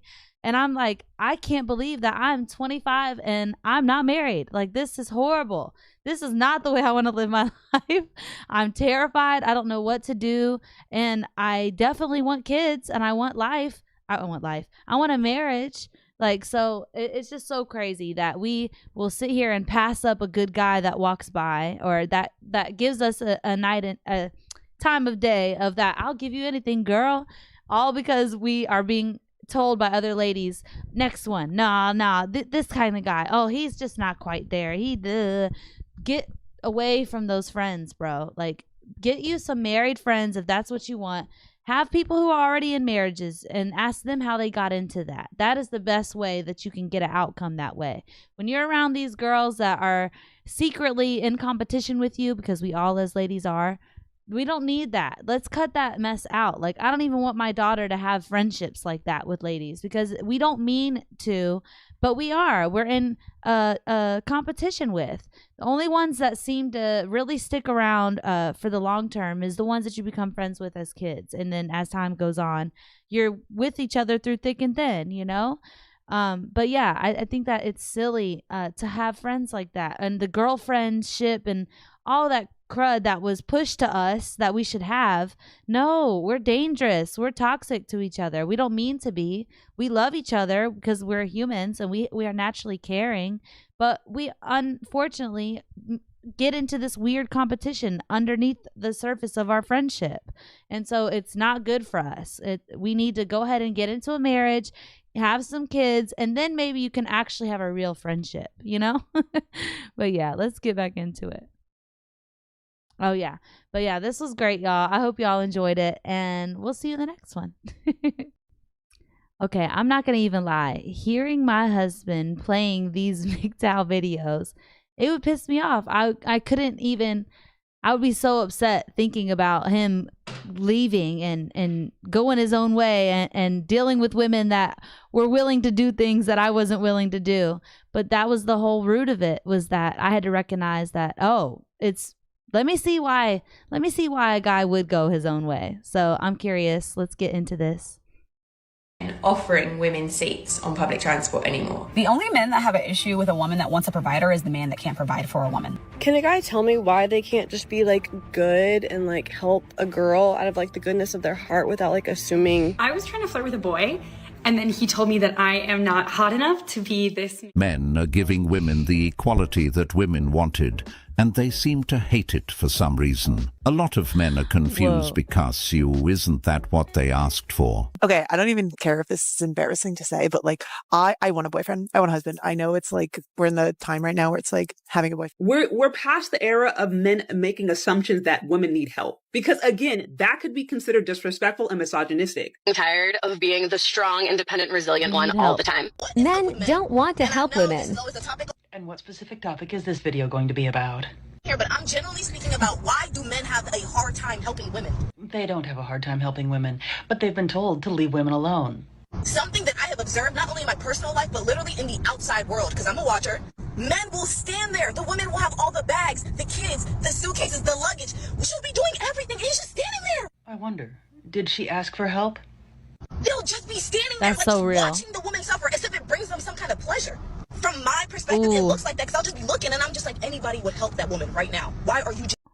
And that is what is so wild about that, is that as ladies, what we tend to do is that you use that moment as a count of how he didn't do this for me, all so that you can have an excuse to behave a certain way. That's wild. That is so crazy. That is that's what the root of that is that you can use that in order to complain about, or to as a reason why you're behaving a certain way towards him, rather than, like the lady said, did you ask him for help? And because a lot of times men aren't gonna just be straight to it and know like that you, hey babe, do you mind doing this for me? Can you help me with this? And then they're like, oh yeah, I'd love to do that. Or but you don't even ask in the first place. That's your problem, standing there. Y'all are the men. I guess some women do need men after all, if for nothing more than to carry heavy objects. But I guess one didn't take into consideration that a lot of men stopped helping women because whenever they do, many times they're often told that they're not doing it right, they're doing it wrong, and the woman will just redo it anyway after making the man feel about 1 inch tall. Yep. Gee, I can't. Okay, I don't even care if this is embarrassing to say, but like, I want a boyfriend. I want a husband. I know it's like, we're in the time right now where it's like having a boyfriend is embarrassed, but yeah, girl's been like chronically single or in situationships for like far too long. I'm done. I'm ready. I'm 28. So if anyone has any tips in San Diego for finding a husband, let me know, because it's on the vision board. So it's going to happen next year. But we're struggling. Ooh. Single girlies, help me. Where are we meeting the men? Like, where do I meet a man? Just a little bit of context. Like, I'm in my 30s. I don't want to go out clubbing or go to pubs. I don't drink a lot. I don't think anyone can afford in this day and age to go out clubbing all the time, unless you're an influencer and you get for free. So where are we meeting them? I also get told a lot by guys, because I read books and like my own company and like being in my own house, I'm boring. So where do you go if you don't drink that much or you don't want to go out clubbing? Like, where do you go? What do we do? Like, we're meeting them at fucking Kmart? Like, I don't know. Where am I meeting them? I just can't. Someone needs to help me. I understand her wanting a man. That desire is completely normal. But the reality is, a woman who doesn't go out much is going to have a very hard time finding a man. And it becomes even harder when she's in her 30s. The dating pool naturally shrinks. People are more set in their ways. And opportunities don't just randomly fall into your lap anymore. A lot of these women say they're looking for a man. Yeah. I love Cosmic Verse, by the way. I love his take on things and how he breaks it down. I think that what is so wild about that is that you have an ample amount of men on your Instagram that are willing to take you out, to treat you nicely. Even some of the guys that go into your DMs, like, it is so crazy to me. That's actually how me and my husband get met back up, is through a DM. This is where women are lying to you, that isn't a good thing, that's not where you can find your husband. That's a lie. That is a straight up lie, flat out lie. I don't understand what's wrong with that. I think that because we have an advantage as women to have multiple men message you in your DMs, that we use that as that means that all of them aren't worth taking a look at. Like, what? That they're lying to you. There is someone in there that's already in your DMs, that already is shooting their shot for you, that is definitely more suitable to be your husband, but you're not giving him a chance. You're not looking at the messages. You won't even respond. You won't even give it a shot, but then you're complaining of where to find them. What is wrong with meeting somebody on Instagram that is already showing their interest in you? That already is the one step forward that you can skip of, I wonder if he likes me or not. Like, you already skipped that part by taking it that route, and then you can go from there, you know? And yeah, that's a sick lie that us ladies tell each other to not do, is don't talk to the guy that goes into your DMs, all while hoping that the guy that you really, really want that's on up here, you wish that he would. So it's okay if he does, but not with this guy. Like, that's crazy. That's really wild. But their behavior doesn't match that claim. They stay in their comfort zone and expect a relationship to magically appear. Comfort becomes the enemy. The same comfort zone that feels safe is also the reason nothing changes. And many men today mostly stay home. They're not hanging around bars, clubs, or random public places the way they used to. A lot of men have pulled back from the public dating scene altogether. I shouldn't even have to say this, but ladies, the flack that they get. If a guy crazy. you're interested in, or like, I don't know, you guys are talking on a dating app or something, please don't do that. But if you are talking on a dating app, or you're just talking to somebody and they invite you over to their house, God forbid if it's the first date, but even like the second, third, or fourth, or fifth, I would say like the first 5 dates need to be them putting in work. If they're inviting you over to their house to watch a movie, or to like cook dinner at their house or your house, they're broke and not worth your time. I'm gonna tell you that right now. Just don't waste your time, because that is just being cheap. Okay? That's it's so not true. cute. That is broke. Let's boy stop taking energy. advice from single ladies. First of all, that's another big thing, is stop taking advice from single ladies.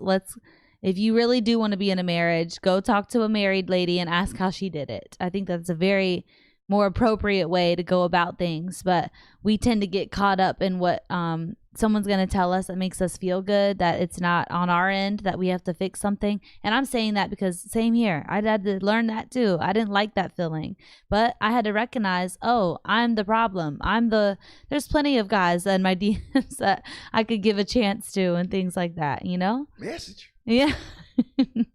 I just want to know, where are all the pay my rent boyfriends at? But I feel like at this point, I've been paying my own bills for like 100 years, and I'm like really tired of it. So where are they? What happened to you guys? Like pay the bills. I'll do, I don't know. I don't really cook. I can clean. I clean a lot. I like it. It's fun for me.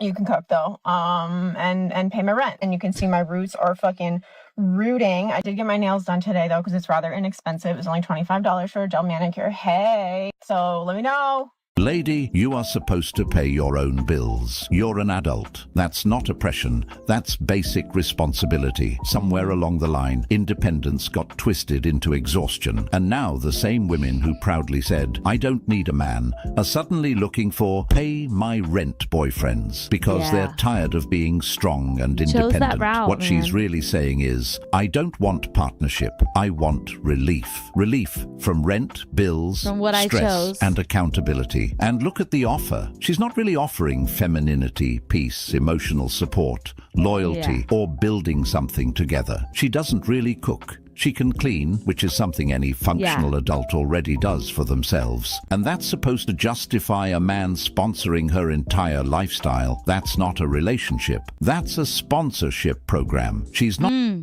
That a sponsorship program. That's so real. Yeah, I think that a majority of ladies don't understand that a man would see you... We're not a wallet.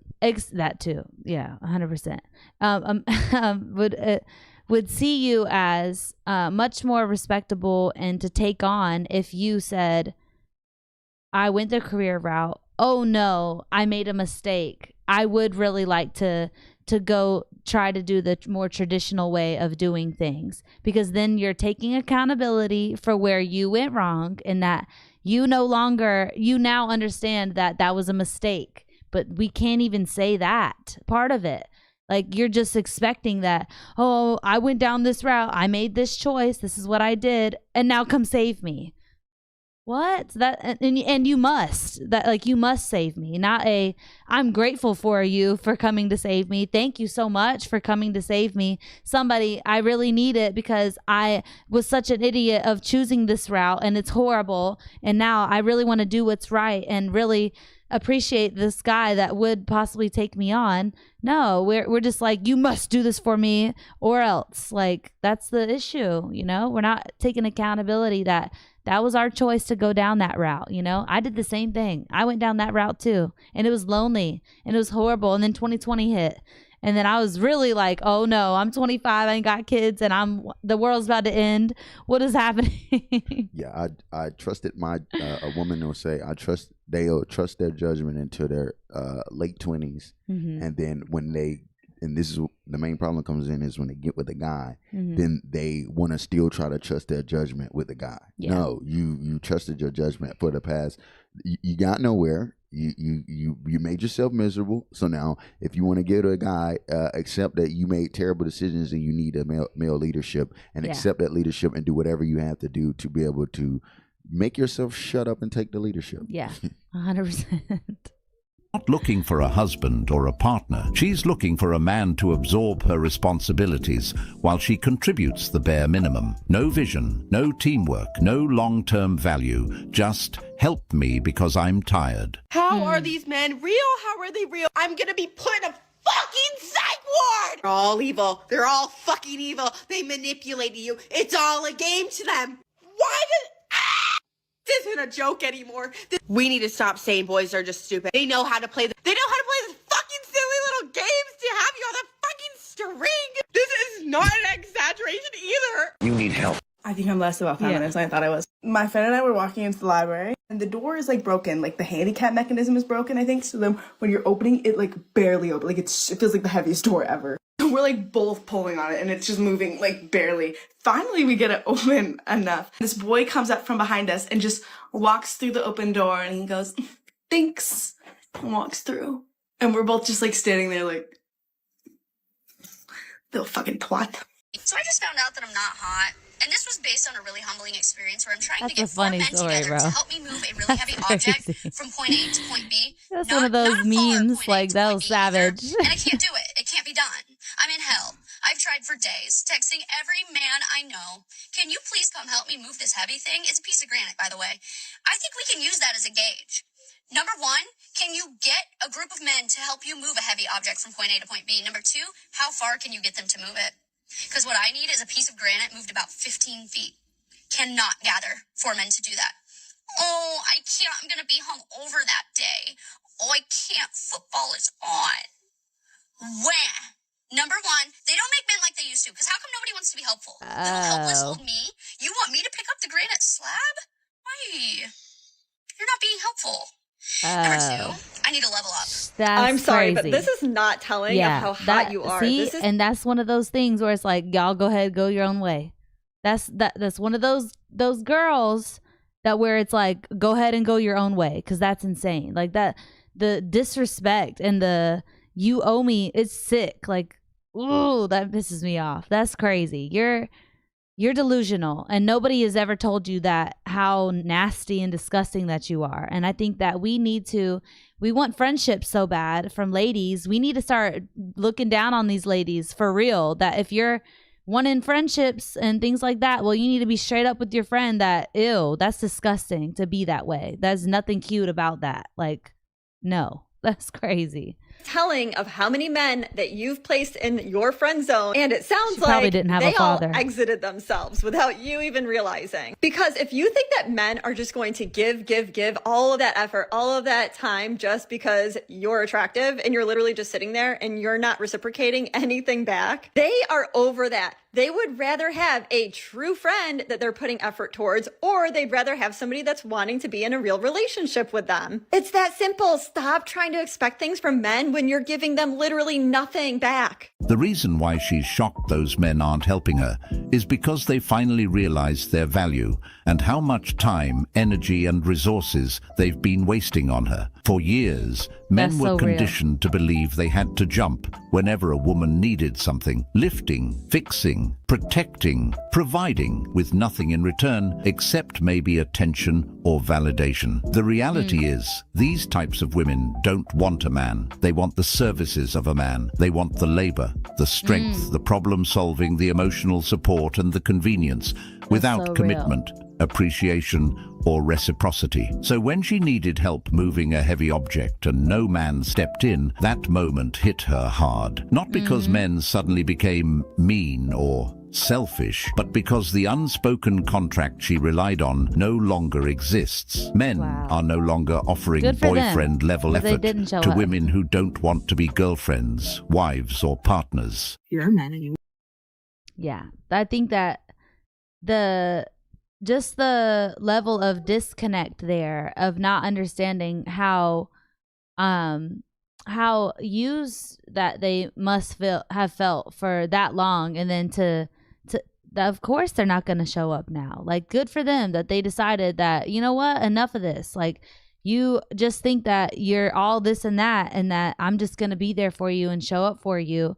But what is so crazy about this is that we expect as men to do all these things and be all these things, all while not understanding that in order to get that out of a guy, you're gonna have to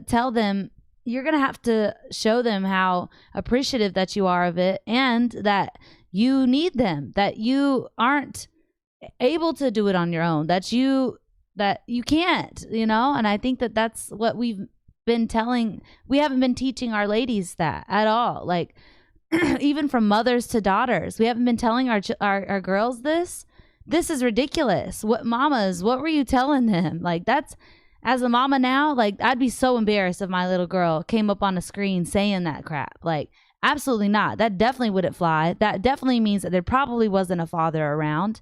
That's crazy. Like, no way. No wonder that men are getting fed up with it, because that is the most disrespectful, rude, ugly thing ever. So God bless y'all. Love you, and we'll see you in the next one. Y'all, looking back over these things, I realized how crazy I was for thinking, how dare a man to not take on a single mother? He's just, why, you're supposed to be nice. What are you doing? That's so wrong. And then all while not wanting to be a single mother myself. That's the deeper thing in there. But let's get back into it. Hi, so I just got ghosted for the first time in my entire life, and I kind of want to talk about it. This is going to be controversial, but I'm a single mom, and I would never date someone that has kids. Let's talk about women being too intimidating for men to approach. Because the reasons why it's hard for me to date as a single mom in 2025. I think one of the Dating is already harder for single mothers, but some of them are even refusing the idea of dating a man with children. Basically, they're saying they wouldn't date themselves, while still expecting a childless man to accept them. Unpopular and unrequested opinion. Single women with little kids at home shouldn't be dating. Period. Single moms, I just want to know, how is it out there? How's the dating world? Let's talk about women being too intimidating for men to approach. Because in my last TikTok, I've seen so many comments of people saying that I'm too intimidating and that's why guys aren't approaching me in public. So I want to talk about it because I don't understand it.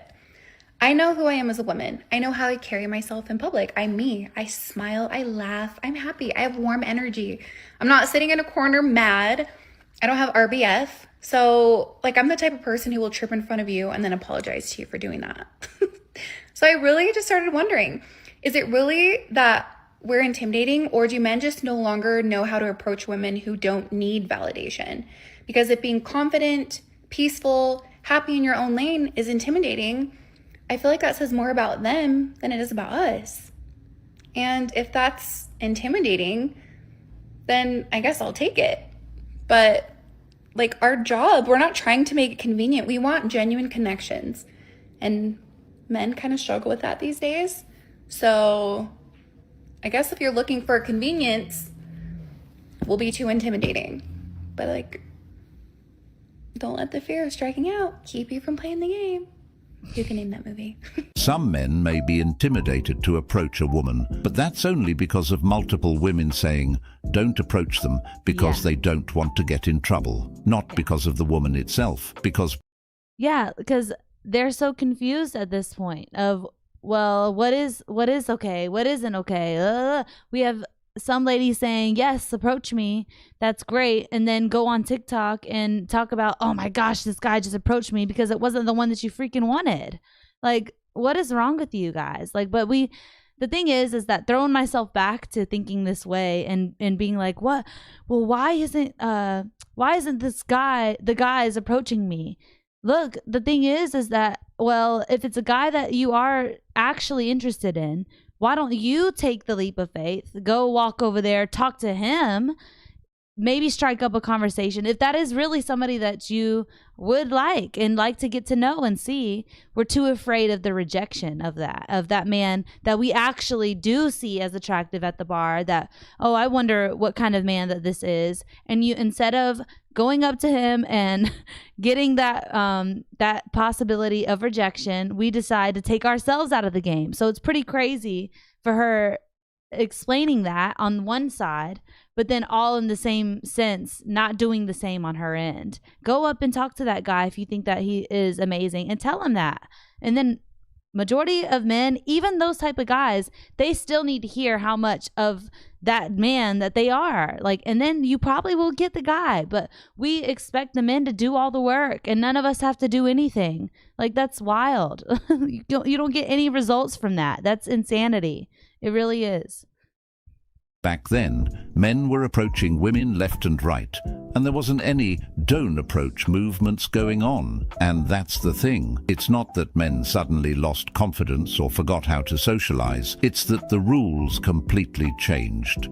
Today, the same approach that used to be considered charming or respectful can now be labeled as creepy, harassment, or unwanted attention.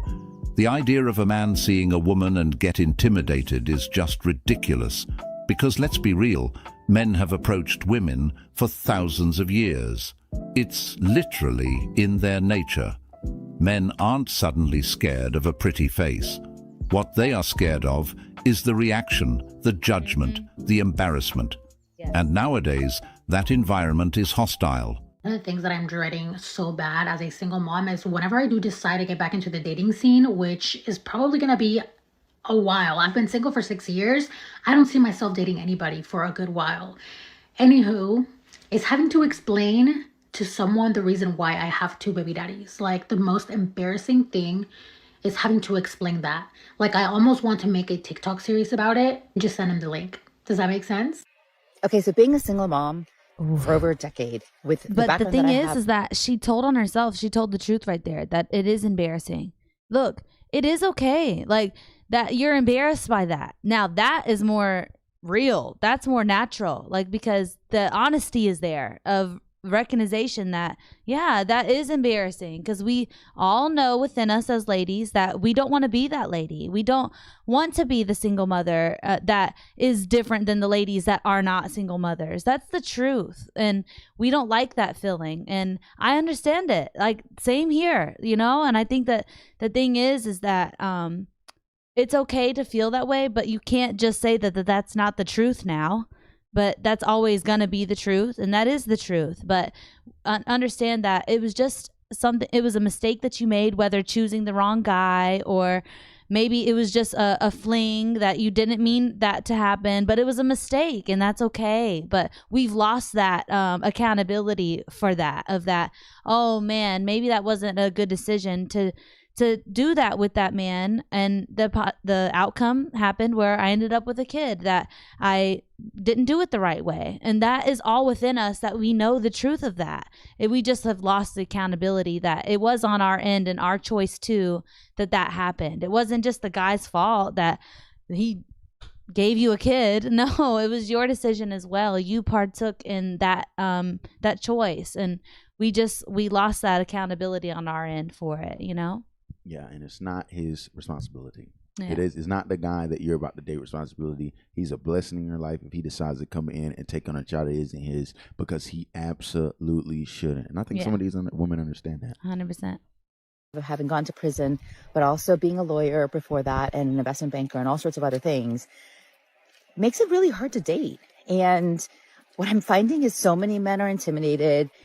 Girls, isn't this hard, right? Like, dating as it is right now is hard. Raising children. How old is she? Trying to, run like a business, 50. but also what are you doing? Finding the right guy. And, old. Online apps are like fine, but it takes so much work, right? Every single time you start talking to somebody, at least for me, within like 2 or 3 messages back and forth, I let them know that I have a background, that I went to prison.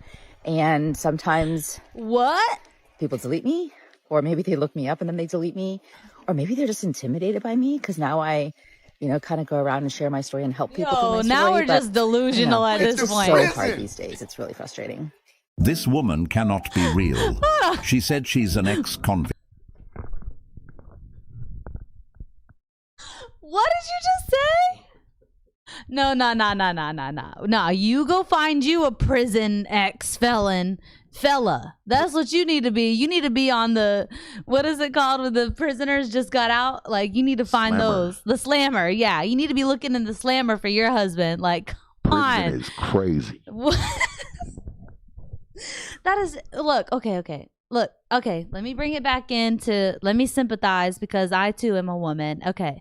Look, all that has happened here is yet again of not recognizing that you have faults. You are not perfect. Matter of fact, you're far from it. And so understanding that, you then can go into the dating field with that mindset of that, dang, I am far from perfect. I have these things that I've done, as far as definitely being an ex-felon and a single mom. But throwing those things in there, understanding sympathy for that person too. That, oh man. It's okay to be with an average man and not the caliber that you think you deserve. Yeah. As you're dating at 25 as a single mom and an ex-felon. What? Bro, it's hard to try to be sympathetic of that. That is pretty. Look, that's pretty hard. That's a hard one to be sympathetic about, honestly. But it just shows how much women that we're lying to each other, and that I can sympathize with. That of also being lied to, of that, oh girl, it's okay that you get so drunk off your butt that you have no idea how the freak you got home. That's fine. You're fun. You're great. Oh, I've been told that. Oh, plenty of times. All while this recording me like that, how crazy that I am for getting drunk off my butt. Like, dude, come on. Like, the thing is we aren't honest with each other, and it's time to be. We want this girl friendship. That's not real. The only reason why that even exists is in order to keep each other. What did I call it? It's a oh my gosh, not a challenge ship, but you're always a competition ship. You want friends to be in competition with secretly, and that's what majority of women friendships are. They're a secret competition ship rather than actually a friendship, because we don't know how to tell each other the truth, even though it's hard, and that is what true friendship is. It's not being nice, it's being kind. And being kind is telling somebody that you're not always right. You are in the wrong. you are not that great of a person in this area. Let's fix it. And I'm here for you while you fix it. I love you anyways. That's a real friendship. But we don't actually have that. We don't have accountability. We don't tell each other the truth. And yeah, that's why we need to start being that way. Seriously. Let's get back into it. A single mother, and claims she's finding dating hard because men are intimidated. That right there tells you how disconnected the self-awareness is. At some point, it's no longer about intimidation. It's about risk assessment. Men aren't intimidated by her past. Just like we They're do. doing the math. An ex-convict history brings legal, social, and stability concerns. Being a single mother brings responsibility, long-term obligation, and emotional complexity. Put those together. And a man isn't seeing intimidating, he's seeing liability. Calling it intimidation is just a convenient way to avoid accountability.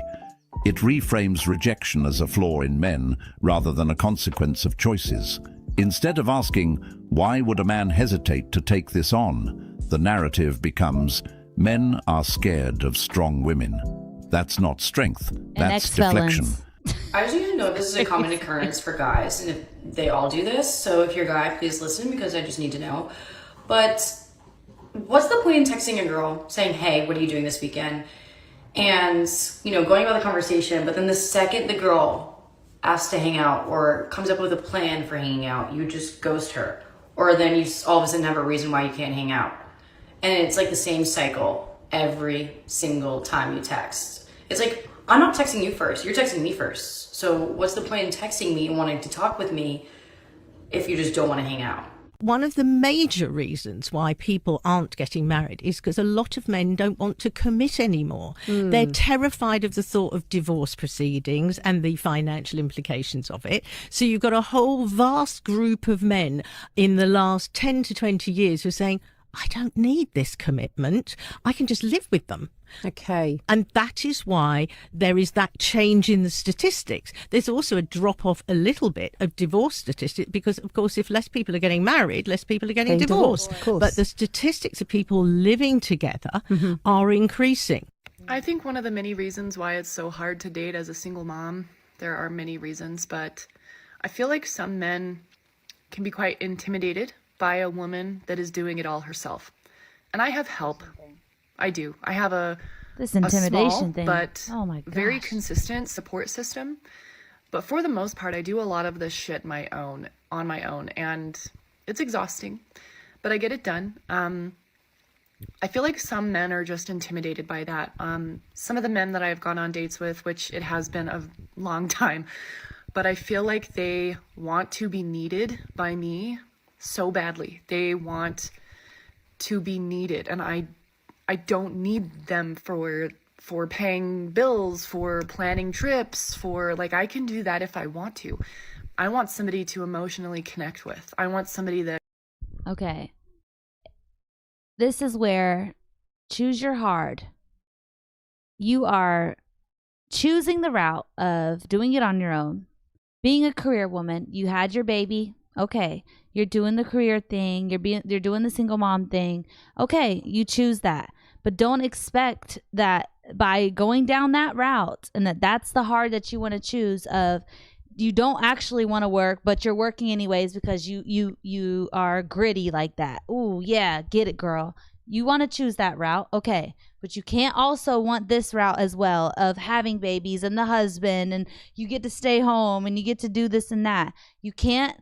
I don't know why, but as ladies, it is very hard for us to accept that you're choosing. You can't have it all. And that's just the reality of life. And we, as ladies, lie to each other and say that you can have it all. You can choose both. You can expect a man to do to take you on as you already did it all for yourself.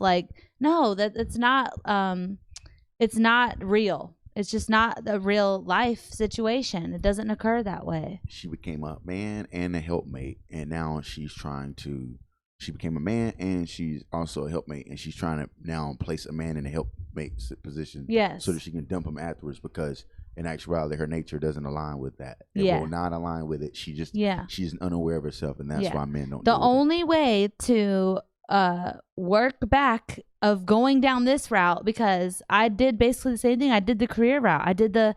I had it all. I did this and that, but I had to admit to myself how lonely that was, how scared I was when 2020 hit, and I'm single in a house with a dog and my sister, and I'm like, the world's about to freaking end, and I haven't had kids, and I'm not married. That sucks. But I had to admit that to myself. The only way you can't avoid those thoughts and those lonely feelings at night of where you don't have someone. That's the root of it, you know, and then and then apply the same thing yet again and expect a different outcome. That is insanity. And that's why gentlemen are basically like, well, all these ladies are just crazy out here. It's because we keep doing the same actions expecting a different result, and it's not going to work. Like, we just need to accept the truth of the fact is that it doesn't work that way. That isn't reality. That's not life. And it's okay. It's okay that that's the case. It's okay that you did the route of being a career lady, getting it on your own. You took the trips. You had fun. Okay. Now you're like, oh crap, I'm lonely now though. Admit that. Sit in that. Understand that, oh crud, maybe this wasn't all it was cracked up to be. That's the truth. That's what's really there. You know, and then you can actually be very grateful when a man comes along and wants to take you on. And a lot of men might take you on with your kiddo, as they shouldn't, but a lot of men would be willing to because they're sweet. They're more benevolent than we are. But yeah, the thing is that you first have to accept that you don't deserve it. That's what it is.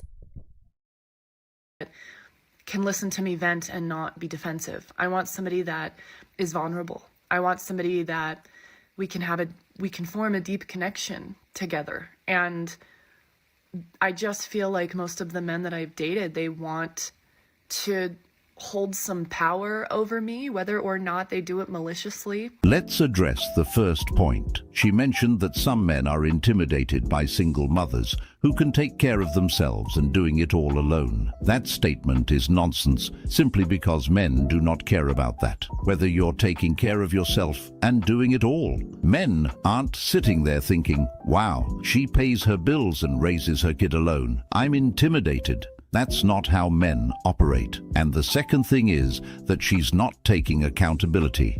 She said that most of the men she's dated, she feels like they want power over her. If that's happening almost every time you go on a date with a guy, you're just choosing the same types. If all you want is emotional connection, there are plenty of guys who can fit that role. It starts with changing the type of guys you go after, because at some point, it's not all men, it's your pattern.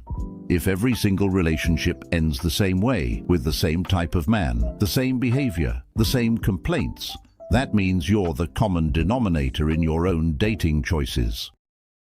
Yeah. I love the commentator on these videos. Shout out to this creator of doing this, because he's on point every single time. But yeah, we gotta choose our heart and understand that we made mistakes, we made choices, and now you have to live with them, and then we'll actually start moving in the right direction for real. So God bless y'all. Love you, and I'll see you in the next one.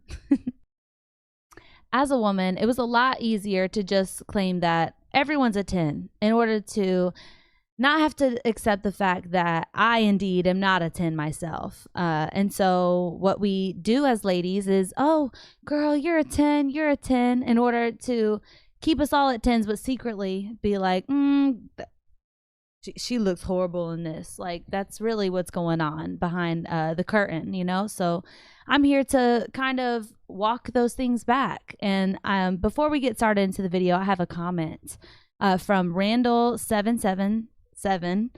I hate that these days being red-pilled means anti-feminist. No, ladies, it's about revisionist history, getting to the truth of where we are and how we got here and who benefits from all of this mess. Yeah, that is a very good statement. And I appreciate that, you know, and I'm just curious. I see that there is a lot of love here for the most part, but genuinely I want to know in the comments if, as a lady that is coming into your space, my goal here is to try to get ladies to also walk these things back, because I myself had to do so. And so I'm just curious what y'all think or feel about that, you know? So let me know in the comments about that, but let's go ahead and get into it today. Stifler, ask everyone to rate their looks on a scale of 1 to 10. Their looks, physical looks, scale 1 to 10. We'll start with you. We'll go around the table. Go ahead. 8. So 8.5. 8, 8.5. I'm a 10. 7. 8. 6.5. I'd say 7.58, 4. That's lower than last time. Yeah. I used to say 6. I'm a 5. In front of all these beautiful women, how could I ever not humble myself down to a 4, really? Wow. Proud of you, Andrew. Yeah. Took guts. I'm a 5. I give myself a 5. So wait, 8, 8.5, 10. Wow. 7? 8? Okay. All right. Brian, you rated yourself lower than usual. Yeah, I've been getting a little chubby. 6.5. See, now that's honesty. humble. See? Yeah, that's humility. That's Man. humble. That's humility. Dude, even just in that quick moment of him being, hey, you rated yourself lower this time. And then he quickly was like, yeah, well, I mean, I gained a little bit of weight. The honesty there, you know? Let's get back into it. Right? That's the thing that's usually harder for men to do. Just say it. Just point it out. I've noticed a pattern here. I think men tend to fairly accurately self-assess their own level of physical attractiveness, whereas I've heard women men not so have much. more self-esteem issues than women do. What's that? I've heard men have more self-esteem issues than women do. I feel like I disagree a little. Why would you say that? And I also heard that they're also more emotional. Are they? Who have you heard these Yeah, things because from? well, I mean, you guys will act off based off pride, and that is going to be like an emotion thing, not necessarily logic. Okay. Do you think men or women have more cosmetic surgery? I think probably women. Yeah, probably women. Do you think that that's because they have way more self-esteem than men?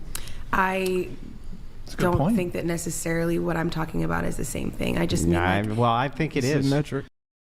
Yeah, I think that here is where I had to recognize that it is the simple fact that we as ladies want to be chosen. We want to be the one that the guy chooses. And so, yeah, it is actually more in our nature to be in competition, because it's the man's job that gives us the relationship. He's the one that locks it down, when we're the ones that decide whether we open our legs or not to him, you know, or yeah. And that's just the truth of what that is. But I had to recognize that, oh, the reason why I care so much about my appearance is because I want to be the chosen one out of the bunch. And that is biological, you know, like, and it's okay that that's what it is. You know, I don't think that's anything to be ashamed of. But yeah, I had to work through that. well, for instance, you just rated yourself a 4, right? Yeah. And maybe people may not agree with you, and I just rated myself a 10, and people may not agree with me, right? But we're just talking about our self-esteem. My self-esteem is clearly higher. No, than yours. I'm not sure that we are. I think that what we're talking about is a value judgment. And I think that I'm making a way better value judgment than the value judgment that you're making. So the value judgment that I'm making is this. I'm old, and I'm married, and I'm out of shape, and I smoke, right? And I'm not a very pleasant person to be around for long periods of time, especially for the opposite sex. Like, I know all of these things about myself. So my value judgment overall is a 4. Tell me the value judgment of how you came to a 10. Oh, yeah.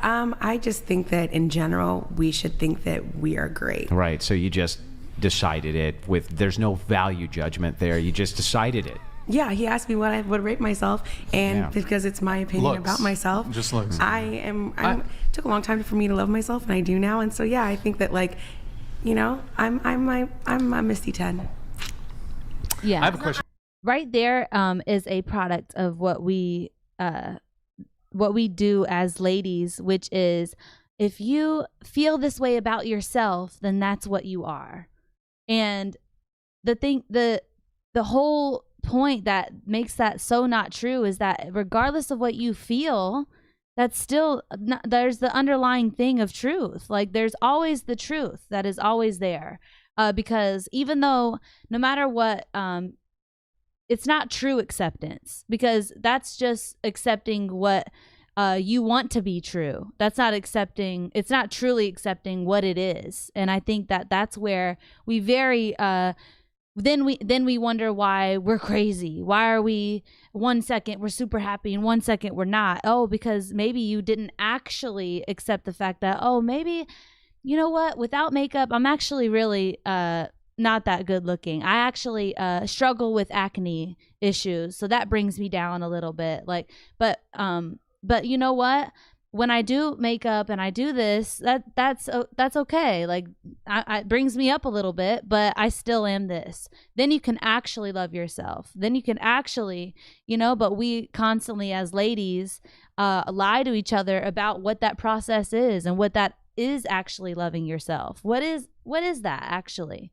You know, don't fall for that trick that ladies say of love yourself, girl, and what it is. No, love what you really are, not what you are perceiving or trying to lie to yourself in your head of what you are. But yeah, let's get back into it. Wait, hold on, just 1 sec. Do you think you're 7'5"? I said 8. Oh, yeah, get it right. How Andrew. did you Get come? it right, how did you Andrew. come to that value judgment?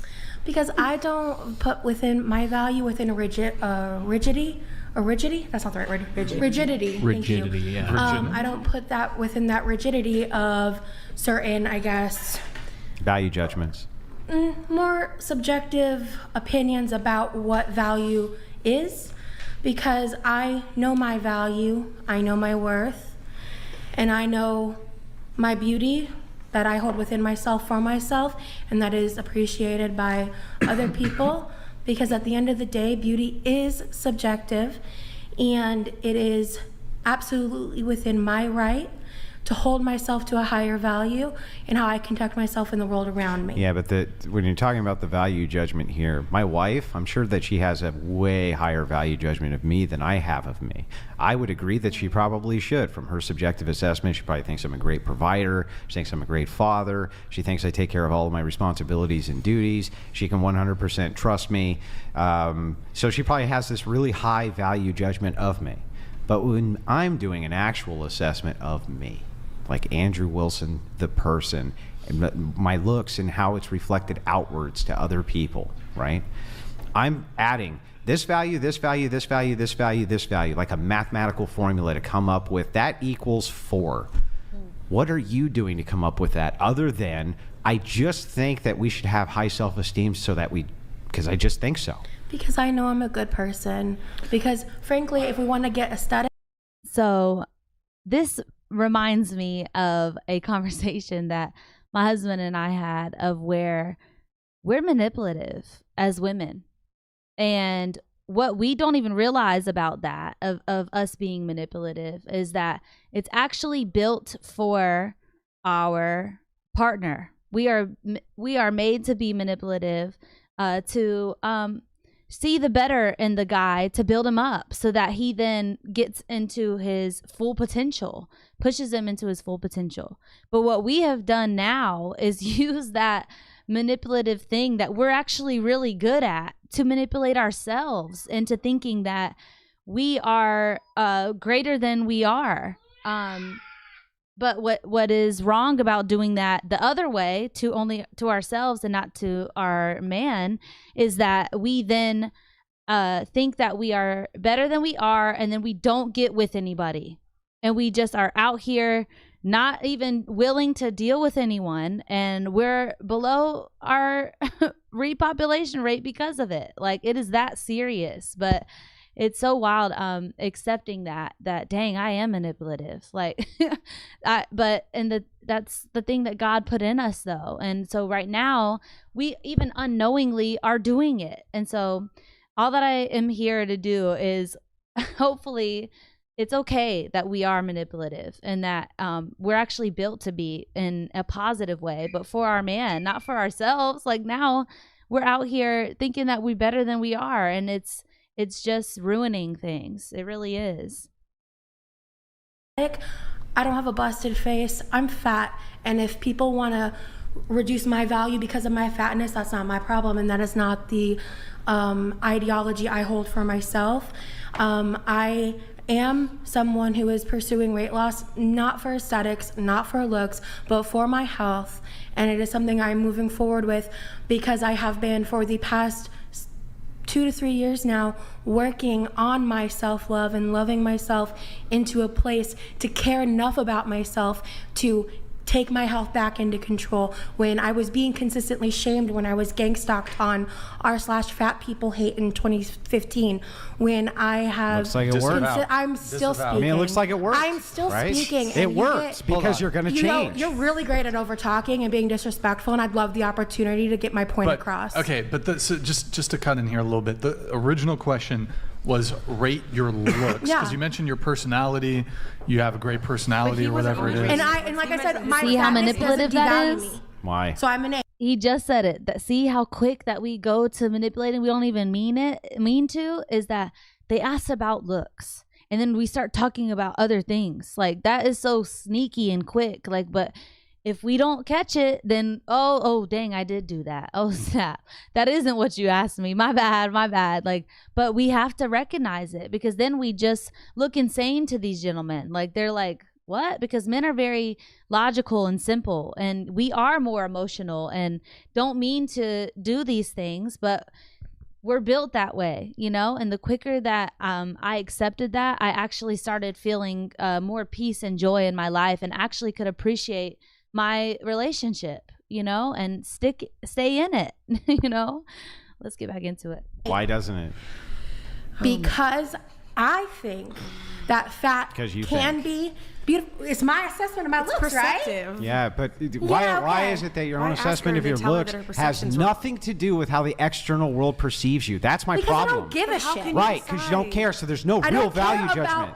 I don't care about other people's how opinion can- of how me. can It's you not more speak for important the than the rest opinion of the I hold of world? myself. Yeah, and it is. If you don't live that way, that sucks for you. If there's a value judgment of how you would self-assess your own looks, the only possible conceivable metric I could even think of would be the perception of how other people view you for your value judgment of how you look. And I was in a relationship for almost 8 years with someone who thought my body was the most beautiful thing he had ever seen. That was perceptive. And he had told me that those are the things that you more were gonna often hold than as. not. Go ahead.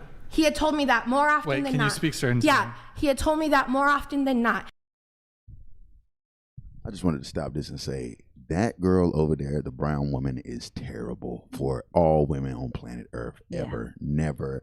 Don't have friends like that. Yeah, I'm telling you. She's watching this lady basically melt and over her chair over here, and is saying, but what are you talking about? Yeah. That's terrible. Yeah. And this is why I've said it before in other videos, is why it is dangerous to have female friendships, because we go into the friendship and don't realize we're actually in a competitionship.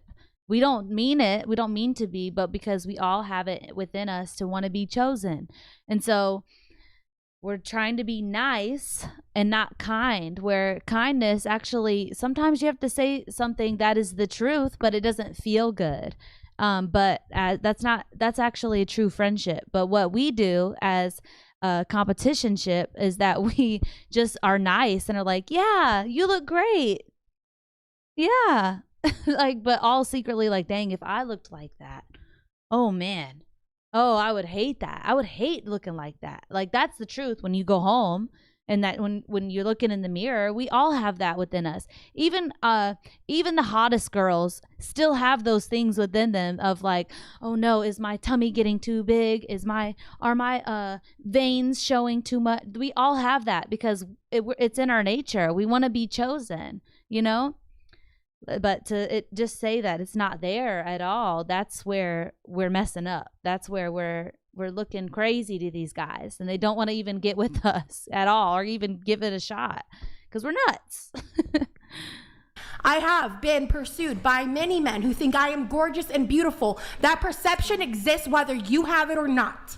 Okay, so assume for a second I can assume inside of, like, I can envision a world where you're the only human being who's inside of the world. And guess what? I'll never be the only one who thinks I'm hot, and I know that bugs the shit out of you. If you're the only human being who's inside of a world, I can perceive that I can come up with whatever metric I want for myself, because I have nothing to compare it to.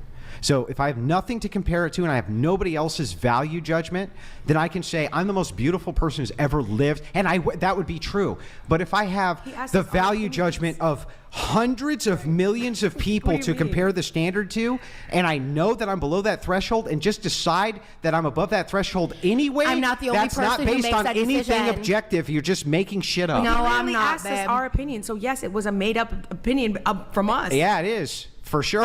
Yeah, it's way overstated. That what's was the true. point. The only person who's not happy Your about that is you. perception of your truth is not the same for myself or anyone else. Yeah, what is truth in a world that you're an eight? And what societal standards in which country? I must in every country on planet Earth, she's not an 8.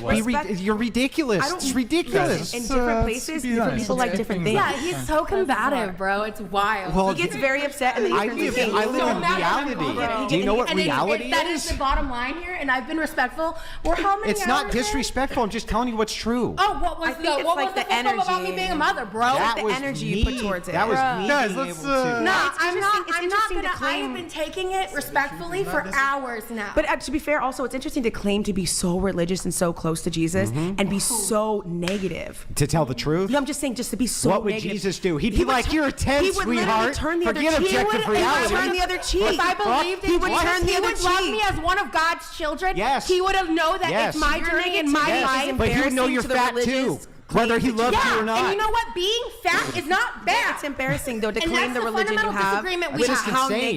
negative. It's just you speak. fucking crazy. It is. Yeah, Like- there's gonna be other people who are gonna be like, I don't claim. Okay, and this is where I'm so glad that she said that, because this is why Pearl was saying about trad wives, is because of the secret thing in here of saying that, well, Jesus wouldn't say something like that.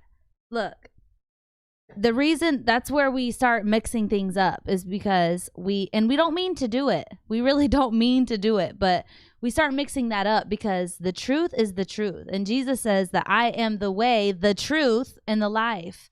No man comes to the Father but by me. And so what we're doing is that, oh, well, truth is here and this and that is the truth and this and that. So that means that, so there's no one line of truth when Jesus says that he is that, like, and yet we're just confusing it. We're mixing things up, you know, and then to use that as a shot at Andrew is so tricky. Like, it is such a tricky thing that we tend to do by using that.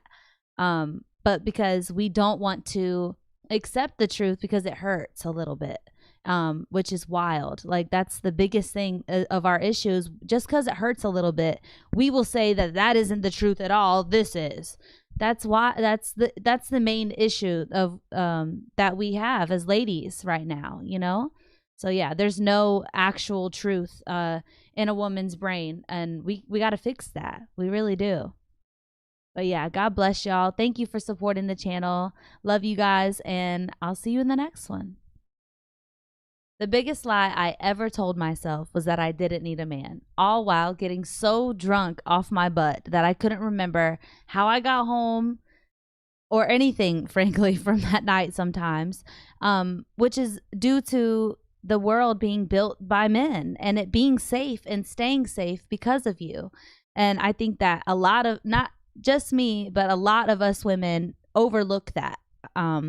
That world that we do get to so privilegedly live in, you know, and these clips remind me of that. But before I get into it, there's a comment that I wanted to read over by Yisnack Lives 8866. Sorry, I butchered that. And then there's the news article that hit a couple of years ago.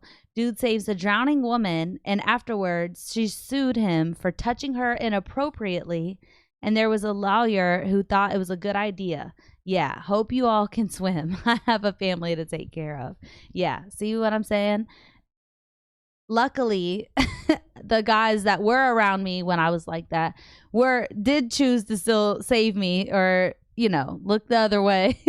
and not take advantage of, you know? But just the fact that we are so privileged that we think that we can even take that privilege a step further and take advantage of. And so, yeah, it's just a crazy reality, and we need a wake-up call, you know? And I just hope that I can help some ladies recognize how privileged we are. Let's get into these.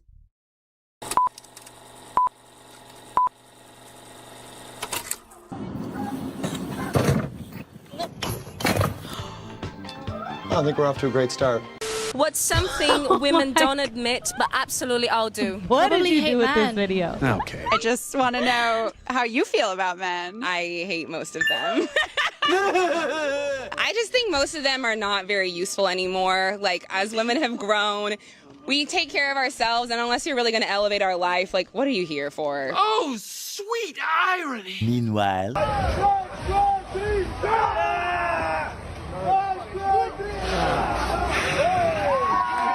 I'm telling you. Done. What's 9 plus 9 plus 9? Yo. 9 plus 9 plus 9. Shout out to Mankind. This is crazy, dude. This is really good. And this is a little more lighthearted than what we normally do. But how crazy is this? Like, the reality that we just can't seem to see of how blessed we are to have y'all. Oh, my gosh. Oh, my gosh. 9 plus 9. 9 plus 9 plus 9. 21. I couldn't tell you. Yes. Okay. What's 7 plus 7 plus 7? 21? Is that also 21? Yeah, they're both 21. Yeah. Oh, God.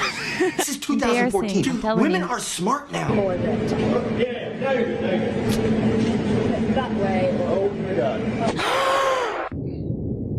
It looks like a DEI training facility where they're fast tracking her to becoming a cop. And here's one of their graduates now. Please don't be a cop in my neighborhood.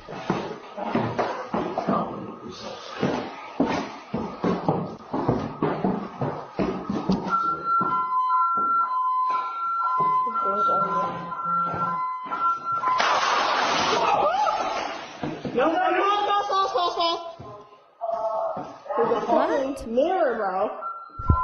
I turned that way. Fuck.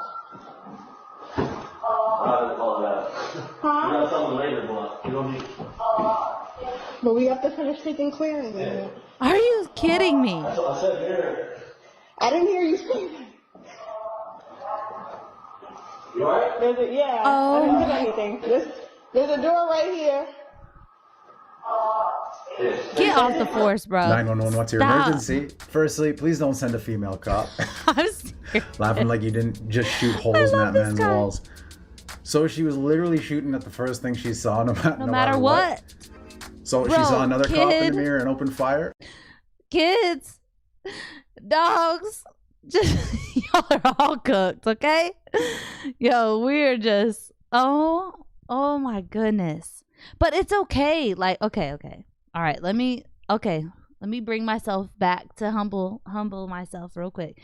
Is that we really are so delusional that we think that we can do it better or equal to, all while not having the same things within us to make us good at it. Like, we're just not good at it, okay? It's okay, though. It's fine. I'm sorry. I'm laughing. But it's okay. Like, I wish I could just give you a hug and tell you it's fine that we don't do those things. Like, they're just better at it. It's fine, though. I'm sorry. This one's crazy. Oh, man. I didn't hit anything. Kid next door breathing through his forehead. Shoots a mirror, says to the man in front of her, "Why didn't you communicate clearly?" Yeah, I don't know if you caught that, but at the end, it really does sound like she's trying to pass accountability. I didn't hit anything. Just imagine saying that after shooting a gun. No women in men's sports. No way she racially profiled her own reflection. Fuck. I know he hates working with her. So she literally tried to shoot another uniformed cop in the mirror. Bro's requesting a new partner as soon as he gets to the station. Fired! Okay, boys, trapped with a bear in the woods or deal with a female cop. And the author answered back, 100 bears. You understood it so well. Well, I wanted to be done. Dude. We don't want to be doing it. We don't. Not good.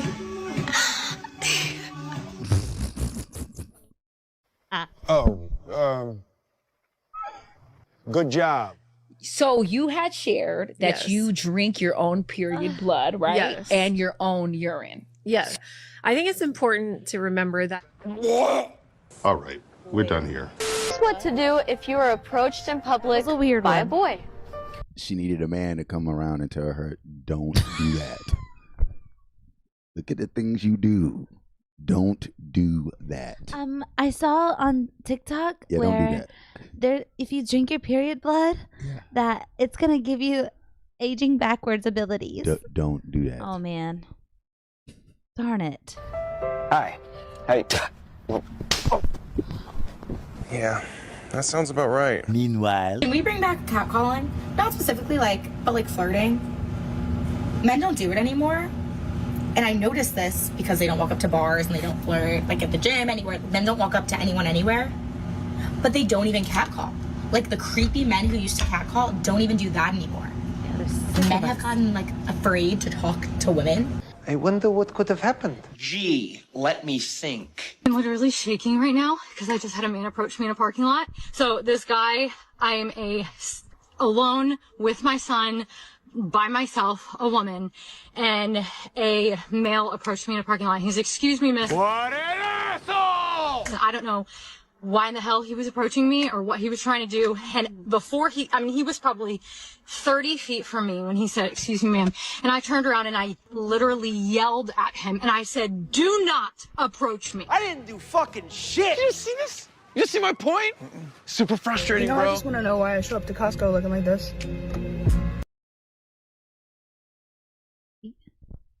What if he was trying to tell you that there's somebody in your car about to shoot you? And ma'am, excuse me, ma'am, look out. Like, just think about that next time. Like, let's just as a collective think about that next time. That he could have been saving your life. And if he was trying to hurt you, excuse me, ma'am, is that the way to go? I don't know. Maybe. But I think more than likely, he was probably trying to help you in some form or another. Or give you a compliment. Oh, man, that's crazy. Looking like this. Right. And the guy asked me if I can lift that box or if it's going to be too heavy. Yeah, I think I got it. Thanks, though.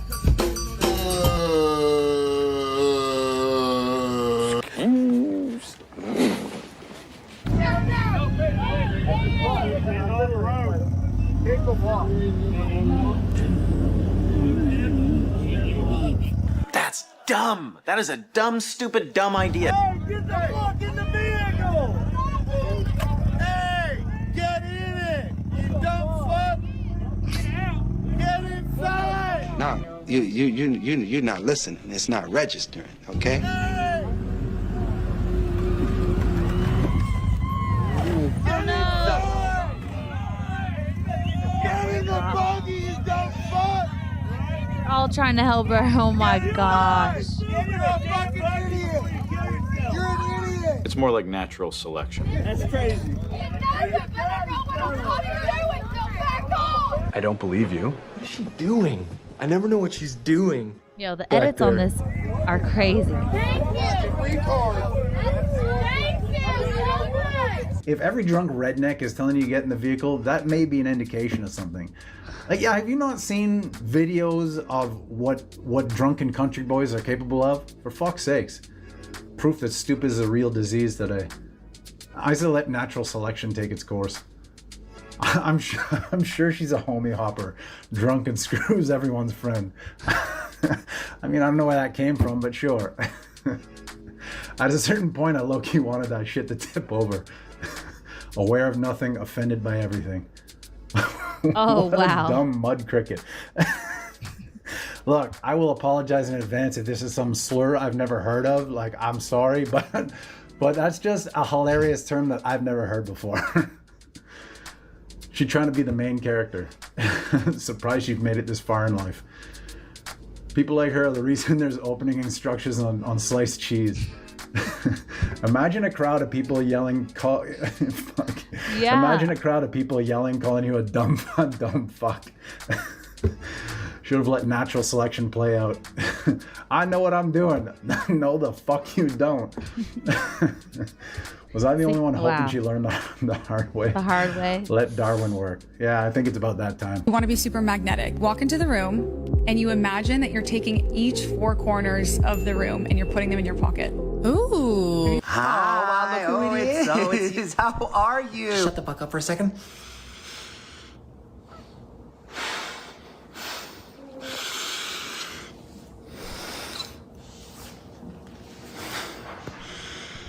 What were you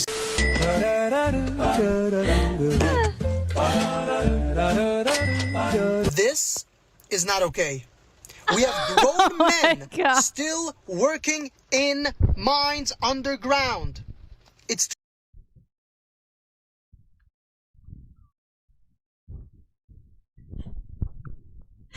Y'all, that's the epitome. That should be a thumbnail. That should be a thumbnail. That is the epitome of what a representation of what we do to make a living and what the men do in order to make a living. How easy it is for us to make a living in comparison. Like, we can't all just be farting in jars, bro. We can't. How are we gonna keep the life going? Like, you fart in a jar, you fart in a jar. Oh. You can't keep a society going like that. We can't all do it. Like, and we're just, what we do is like, somebody's gonna handle it. Those somebodies are the men, you know? But y'all, if you if you have experienced at all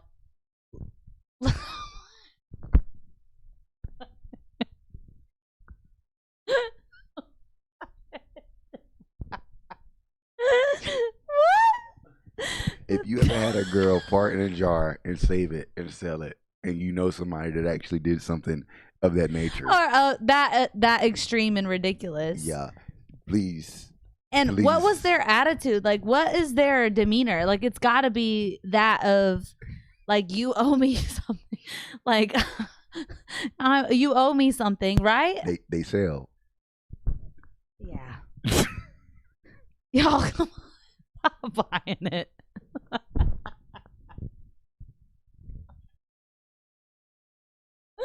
This one's crazy. Just, oh my god, I'm sorry, y'all. This one's a lot different than what we've done before.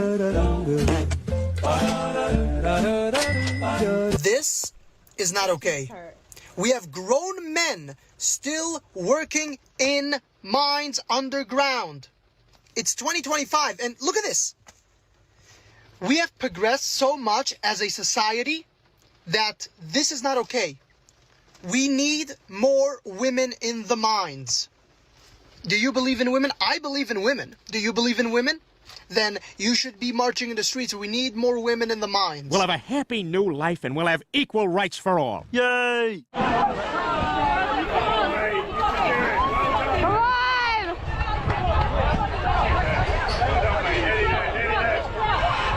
She's trying to push him down.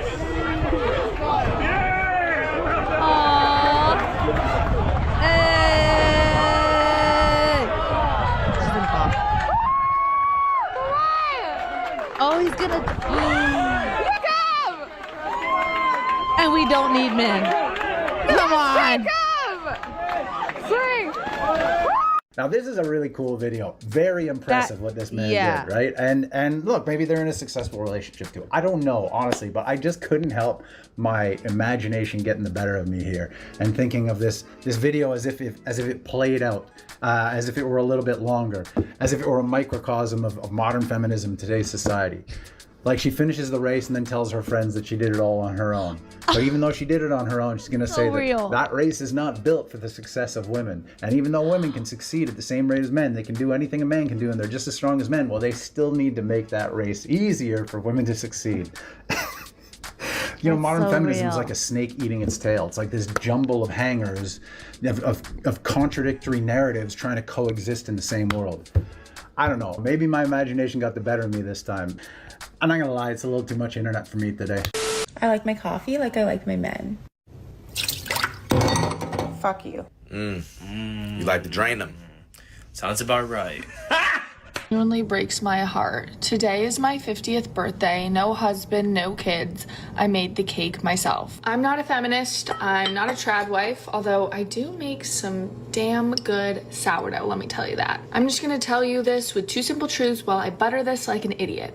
No job is gonna make you feel the worth that being a wife or a parent will. And it doesn't matter how much success or money you have, if there is no one around to celebrate with you, it's probably not worth it. Meanwhile, I love when girls break up with their boyfriend. Thank you. Yes! Yes! An angel has gained its wings again. Thank you. Please keep doing this. Break up with him. Oh my. This just brought me back to when I broke up with my boyfriend and all my girlfriends are like, yeah, girl, go out, do your thing. Get with guys, do it. All while they're in a relationship and they're like, oh yeah, nah, not me though. Like I'm not gonna do that.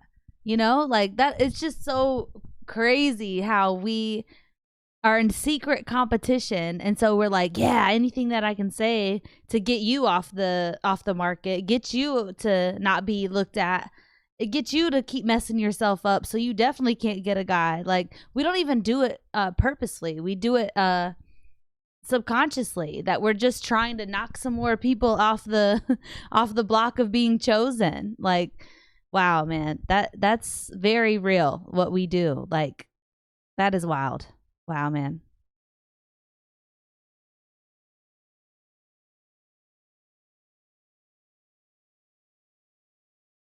Has gained its wings again. Thank you. Please keep doing this. Break up with him. You don't like him. You're just bored.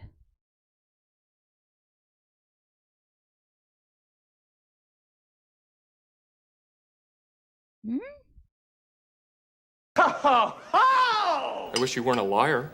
How long do you think an all-female society would last with these feminist women fucking backstabbing and sabotaging and lying and manipulating? Like, they don't want to see each other happy half the time. You know what I mean? Like, this right here is a married woman peddling misandrous content to sabotage her own fucking followers. Prevent them from having a happy life, apparently. Make it make sense. Have deep-rooted problems and stuff them down inside until they burst out in episodes. Be a man. Wait. What did he say again? I don't want to do that. What's something most men today are getting completely wrong about masculinity? It's not about them. The beauty of masculinity is I'm going to be strong, I'm going to be powerful, I'm going to be a protector, I'm going to be a provider, but I'm doing all of these things for something or someone else.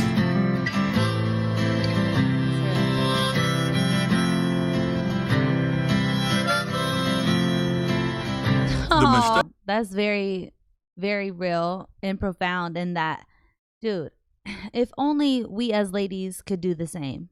Like, okay, how, genuinely ask within yourself, how can I be a better person today? Like, and not do it for yourself. You know, like look, the reality is that right now in this state, we were taught to be selfish. We were taught that we are the prize, the main character, the boss babe. We're the ones that getting all the attention, and it's about you, girl. The reality is that no, none of this life is about just us. It's about the next person, and that's why God says to serve others and to serve Him by doing so. But we get so wrapped up in our selfishness that we think what we're doing is helping someone, when really all we're doing is moving by our own emotions. What makes you feel good? What makes you feel good in that moment? Otherwise, I don't want anything else. We as ladies have to recognize how dangerous that is, and how we got to wake up at some point, you know, and we got to start holding ourselves accountable. But I love that him saying that do it day by day, you know. That's how I started it. I wanted to start being the best woman ever right then and there, and I got frustrated about that. No, just take it day by day. Okay, all right, let me go back over some past mistakes and past things that I did, and let me start working at that every day, and every day you get better, you know. But God bless y'all. I love you, and I'll see you in the next one. During the pandemic, I had the biggest wake call of my entire life. I had to wonder, how the heck am I going to get food? How am I going to be protected? People, it's all every man for themselves out here. And I am definitely not a man, and I am not going to win that fight. And so I had to recognize that. And so once that reality hit me, I quickly took a friend out of the friend zone into the not so friend zone. And now luckily he's my husband. I'm very blessed. But that was the biggest wake up call for me, was realizing that, okay, maybe I'm being a little crazy with my standards here. But yeah, let's see something real quick though before we get into the video. I do have a beautiful comment that means so much to me. It is by StoneLord100. This video and commentary was great. Earned a sub from me. Your closing highlighting the benevolence of men just walking away. That is super insightful and framed a way I haven't heard from any other creator. Very smart and interesting perspective. Thank you. Wow, man, I really appreciate that. Look, I try my best up here to be as open and honest and truthful, because at the end of the day, though I love these men so much, and I appreciate you all, I do eventually want to try to get these ladies to listen. But even without us knowing, we follow you guys. So help me get this out there. Support the channel. I appreciate y'all. Let's get into the video. Huge neck tattoos are not attracting real men. So anybody that thinks this is okay, or thinks that I'm a little bit attractive, or anybody that's giving me a compliment, all of you that might be on the male side, none of you are real men, according to this guy. So I guess we both have to work on something. I gotta figure out how to hide my neck tattoo to get a real man, and all of you guys need to stop being okay with this type of thing on women so that you can also be real men. Obviously, because this guy, you know, he's probably the only real man out there, I would assume, obviously. I hate so much about the things that you choose to be. You know, Queen, I gotta say this one thing. Let me get this straight. You want to use TikTok to try to use some shaming language on this one guy who points out that hideous tattoo that you have on your neck doesn't attract, as he put it, real men. He should have just said most men, not real men. And that would have been a little bit more accurate. But the point is, this girl doesn't think that he's exactly kind of wrong. I mean, let's play this out. You're a woman in your 50s, you got that ink up there, and you're still out there dating, right?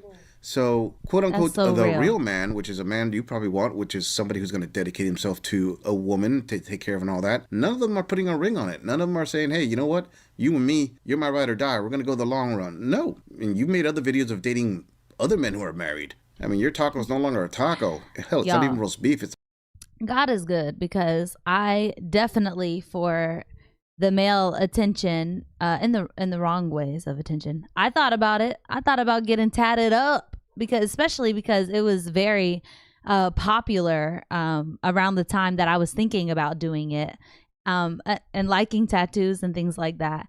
But what I came to realize is that, okay, but that is a very long term commitment to something that crazy, like that big of a decision, you know. But yeah, y'all let me know what y'all think of those kind of tattoos, because I know that some men are definitely willing to be with a girl that has them, but you know, overall, tattoos in general, what do most men think about that? So let me know in the comments what y'all think about that, for the most part. like a soggy tortilla at this point, with shreds of beef sprinkled around it. The point is, I know you want to make it sound that, oh, there's nothing wrong with this tattoo, it's attractive, and I'm attracting all kinds of men. Sure, let's call them not real men, but I am attracting men.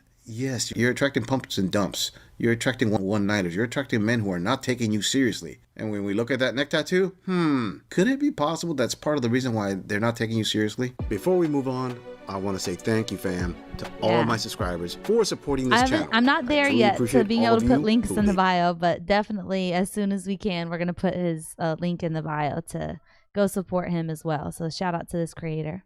comments, who like my videos, and share them on other social media platforms. I truly gotta say thanks, fam. If it wasn't for you, I wouldn't be here. And for those of you who haven't subscribed yet, I thank you for tuning in, and I hope you decide to hit that subscribe button. Moving on. I was at dinner alone at a bar tonight. Well, sitting at the bar part of the restaurant. And there was only like 4 people there. And one of them was this cute old man, probably 75 at least. And as he got up to leave, he comes over and stands by me. And he says, I know this is random, but you look just like my Jenny. I said, oh, who's Jenny? He said, you look like a much younger version of her. But Jenny is my wife. She passed away in February. He actually said the exact date, February 2nd, 2025. He said, we were together for 55 years. He said, you look like a young version of her. He said, I love when things like that happen because it's like a little wink that she's sending me that she's okay. He said, my Jenny was so pretty. Then he said, obviously, I think you're pretty. You just remind me so much of her. I just thought that was so precious. You could just see him beaming. I said, I really hope that someday when I die, I hope that whoever is left behind speaks as nicely about me as you do your Jenny. That I'm as loved as she was. I thought that was so sweet and so wholesome. Just made me smile. I want that.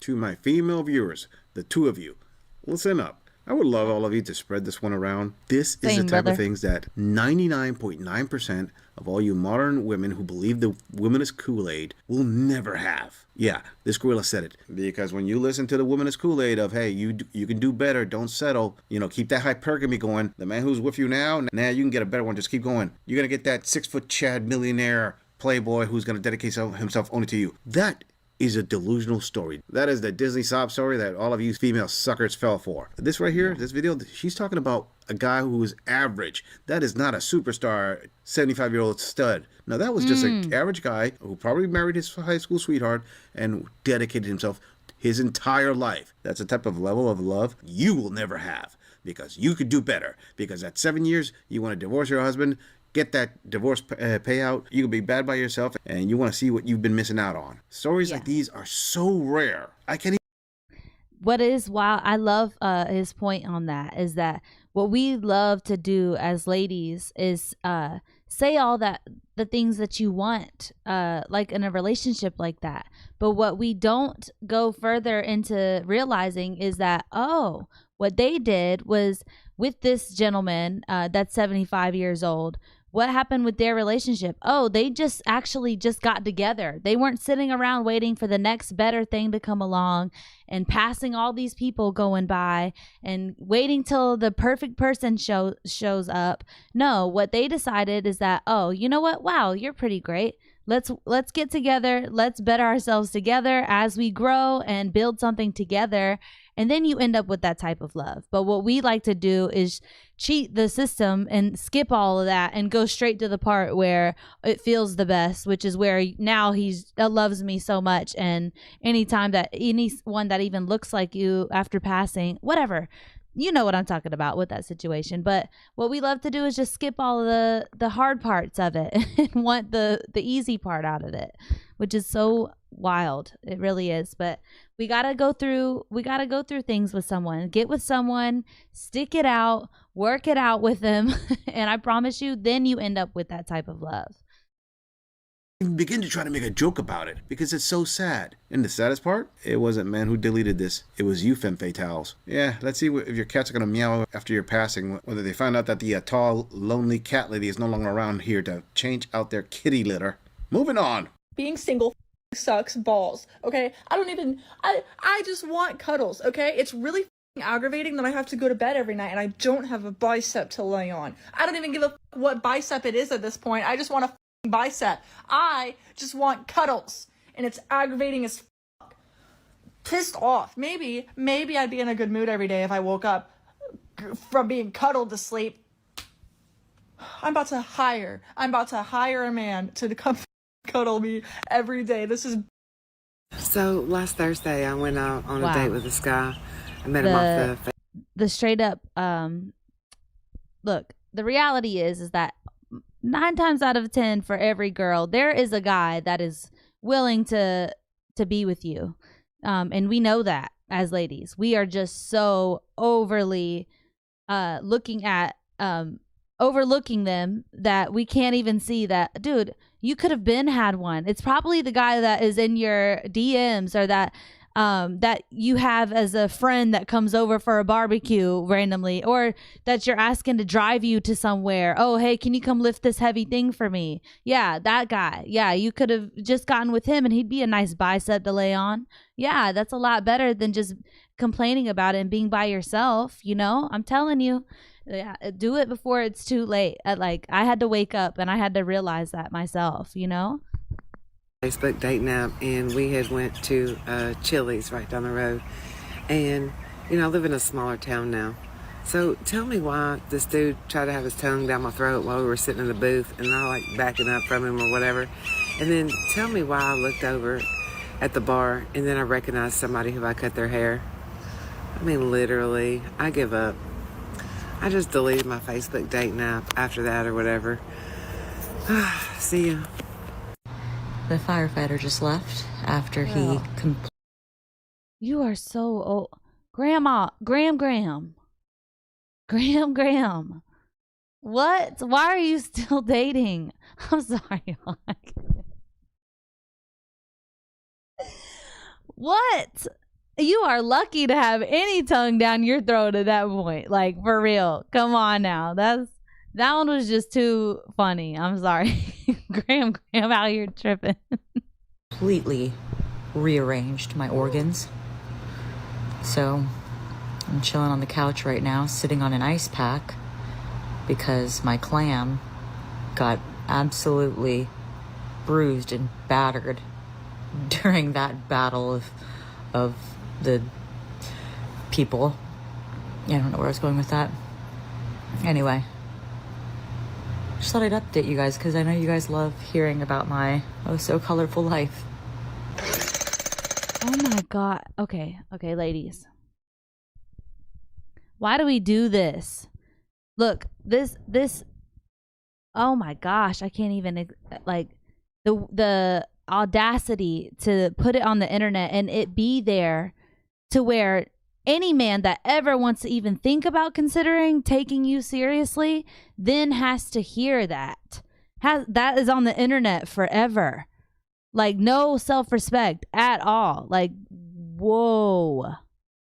That is wild. Yeah, that's a rough one right there. Yeah, y'all gentlemen, let me know if ladies that if you've had to pass up on ladies because of them being too promiscuous in that way. Like, let me know in the comments if you've had to deal with that personally.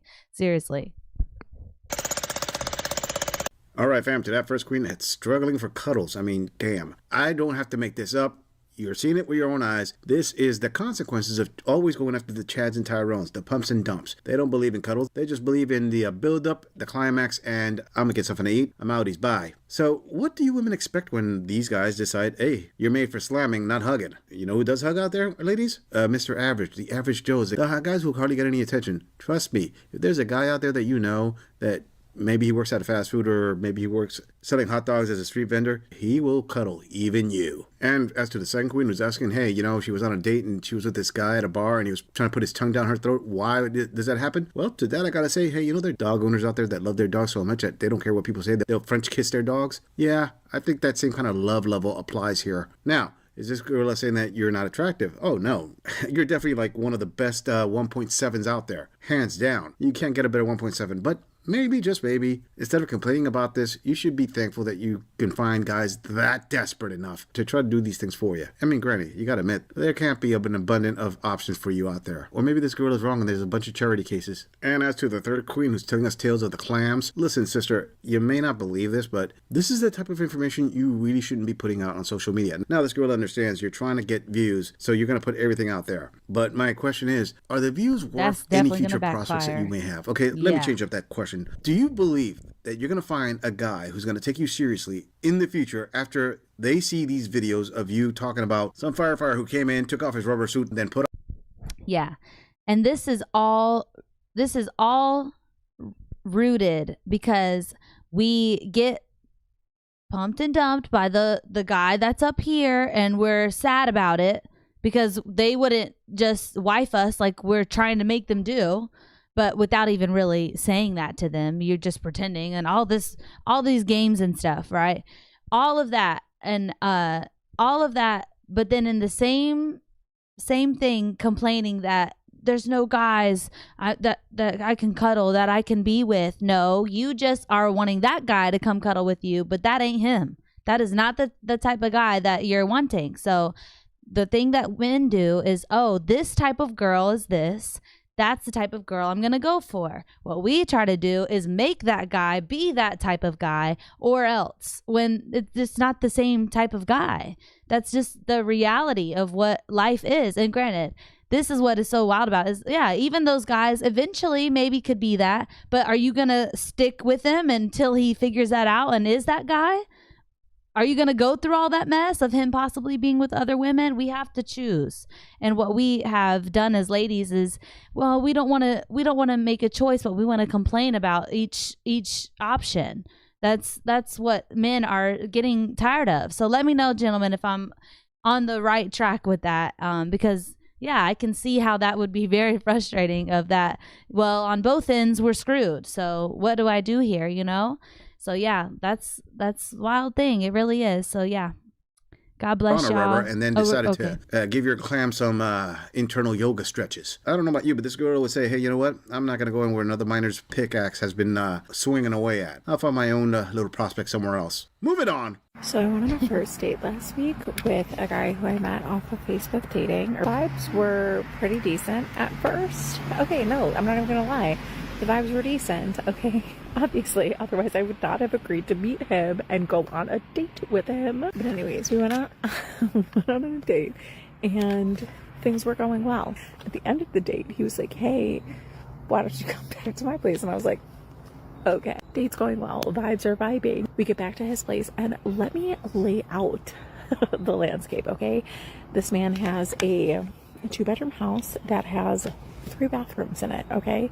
2.5 baths, okay? But 3 toilets. So we get back to his place and I decide, I'm like, hey, I need to freshen up. Let me use the restroom before we do anything else. And I can't believe I'm telling this to you.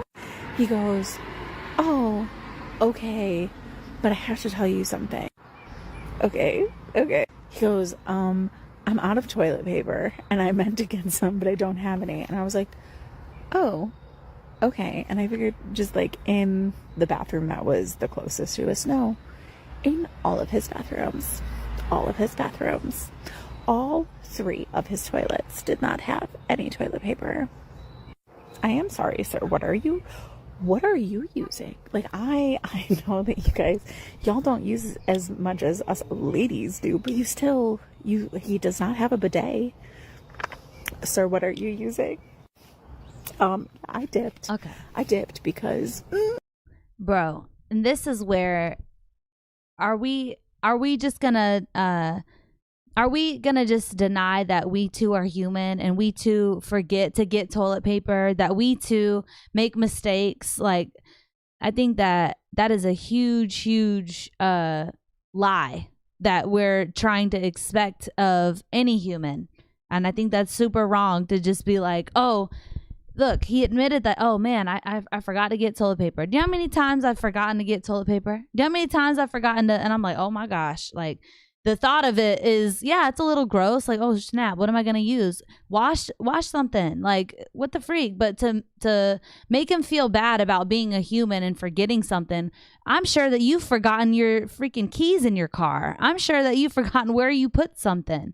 Like, that's not fair to do that. Like, how dare you be a human that makes a mistake? Like, come on. Like, that's not fair. That's not fair at all. I think that you are just trying to find a reason to get out of there, or to just belittle him and to make him look make him look bad. Maybe because maybe he's a little out of your league or something. Like, I don't know, but just any way to belittle him, your hate for men is what it is, because that's crazy. Because if it was some really hot guy in a mansion that in all his bathrooms, oh, my assistant forgot to get the toilet paper today, you know, like you'd be like, oh, okay, yeah, that's fine. Anyways, let's go to the bedroom. Okay.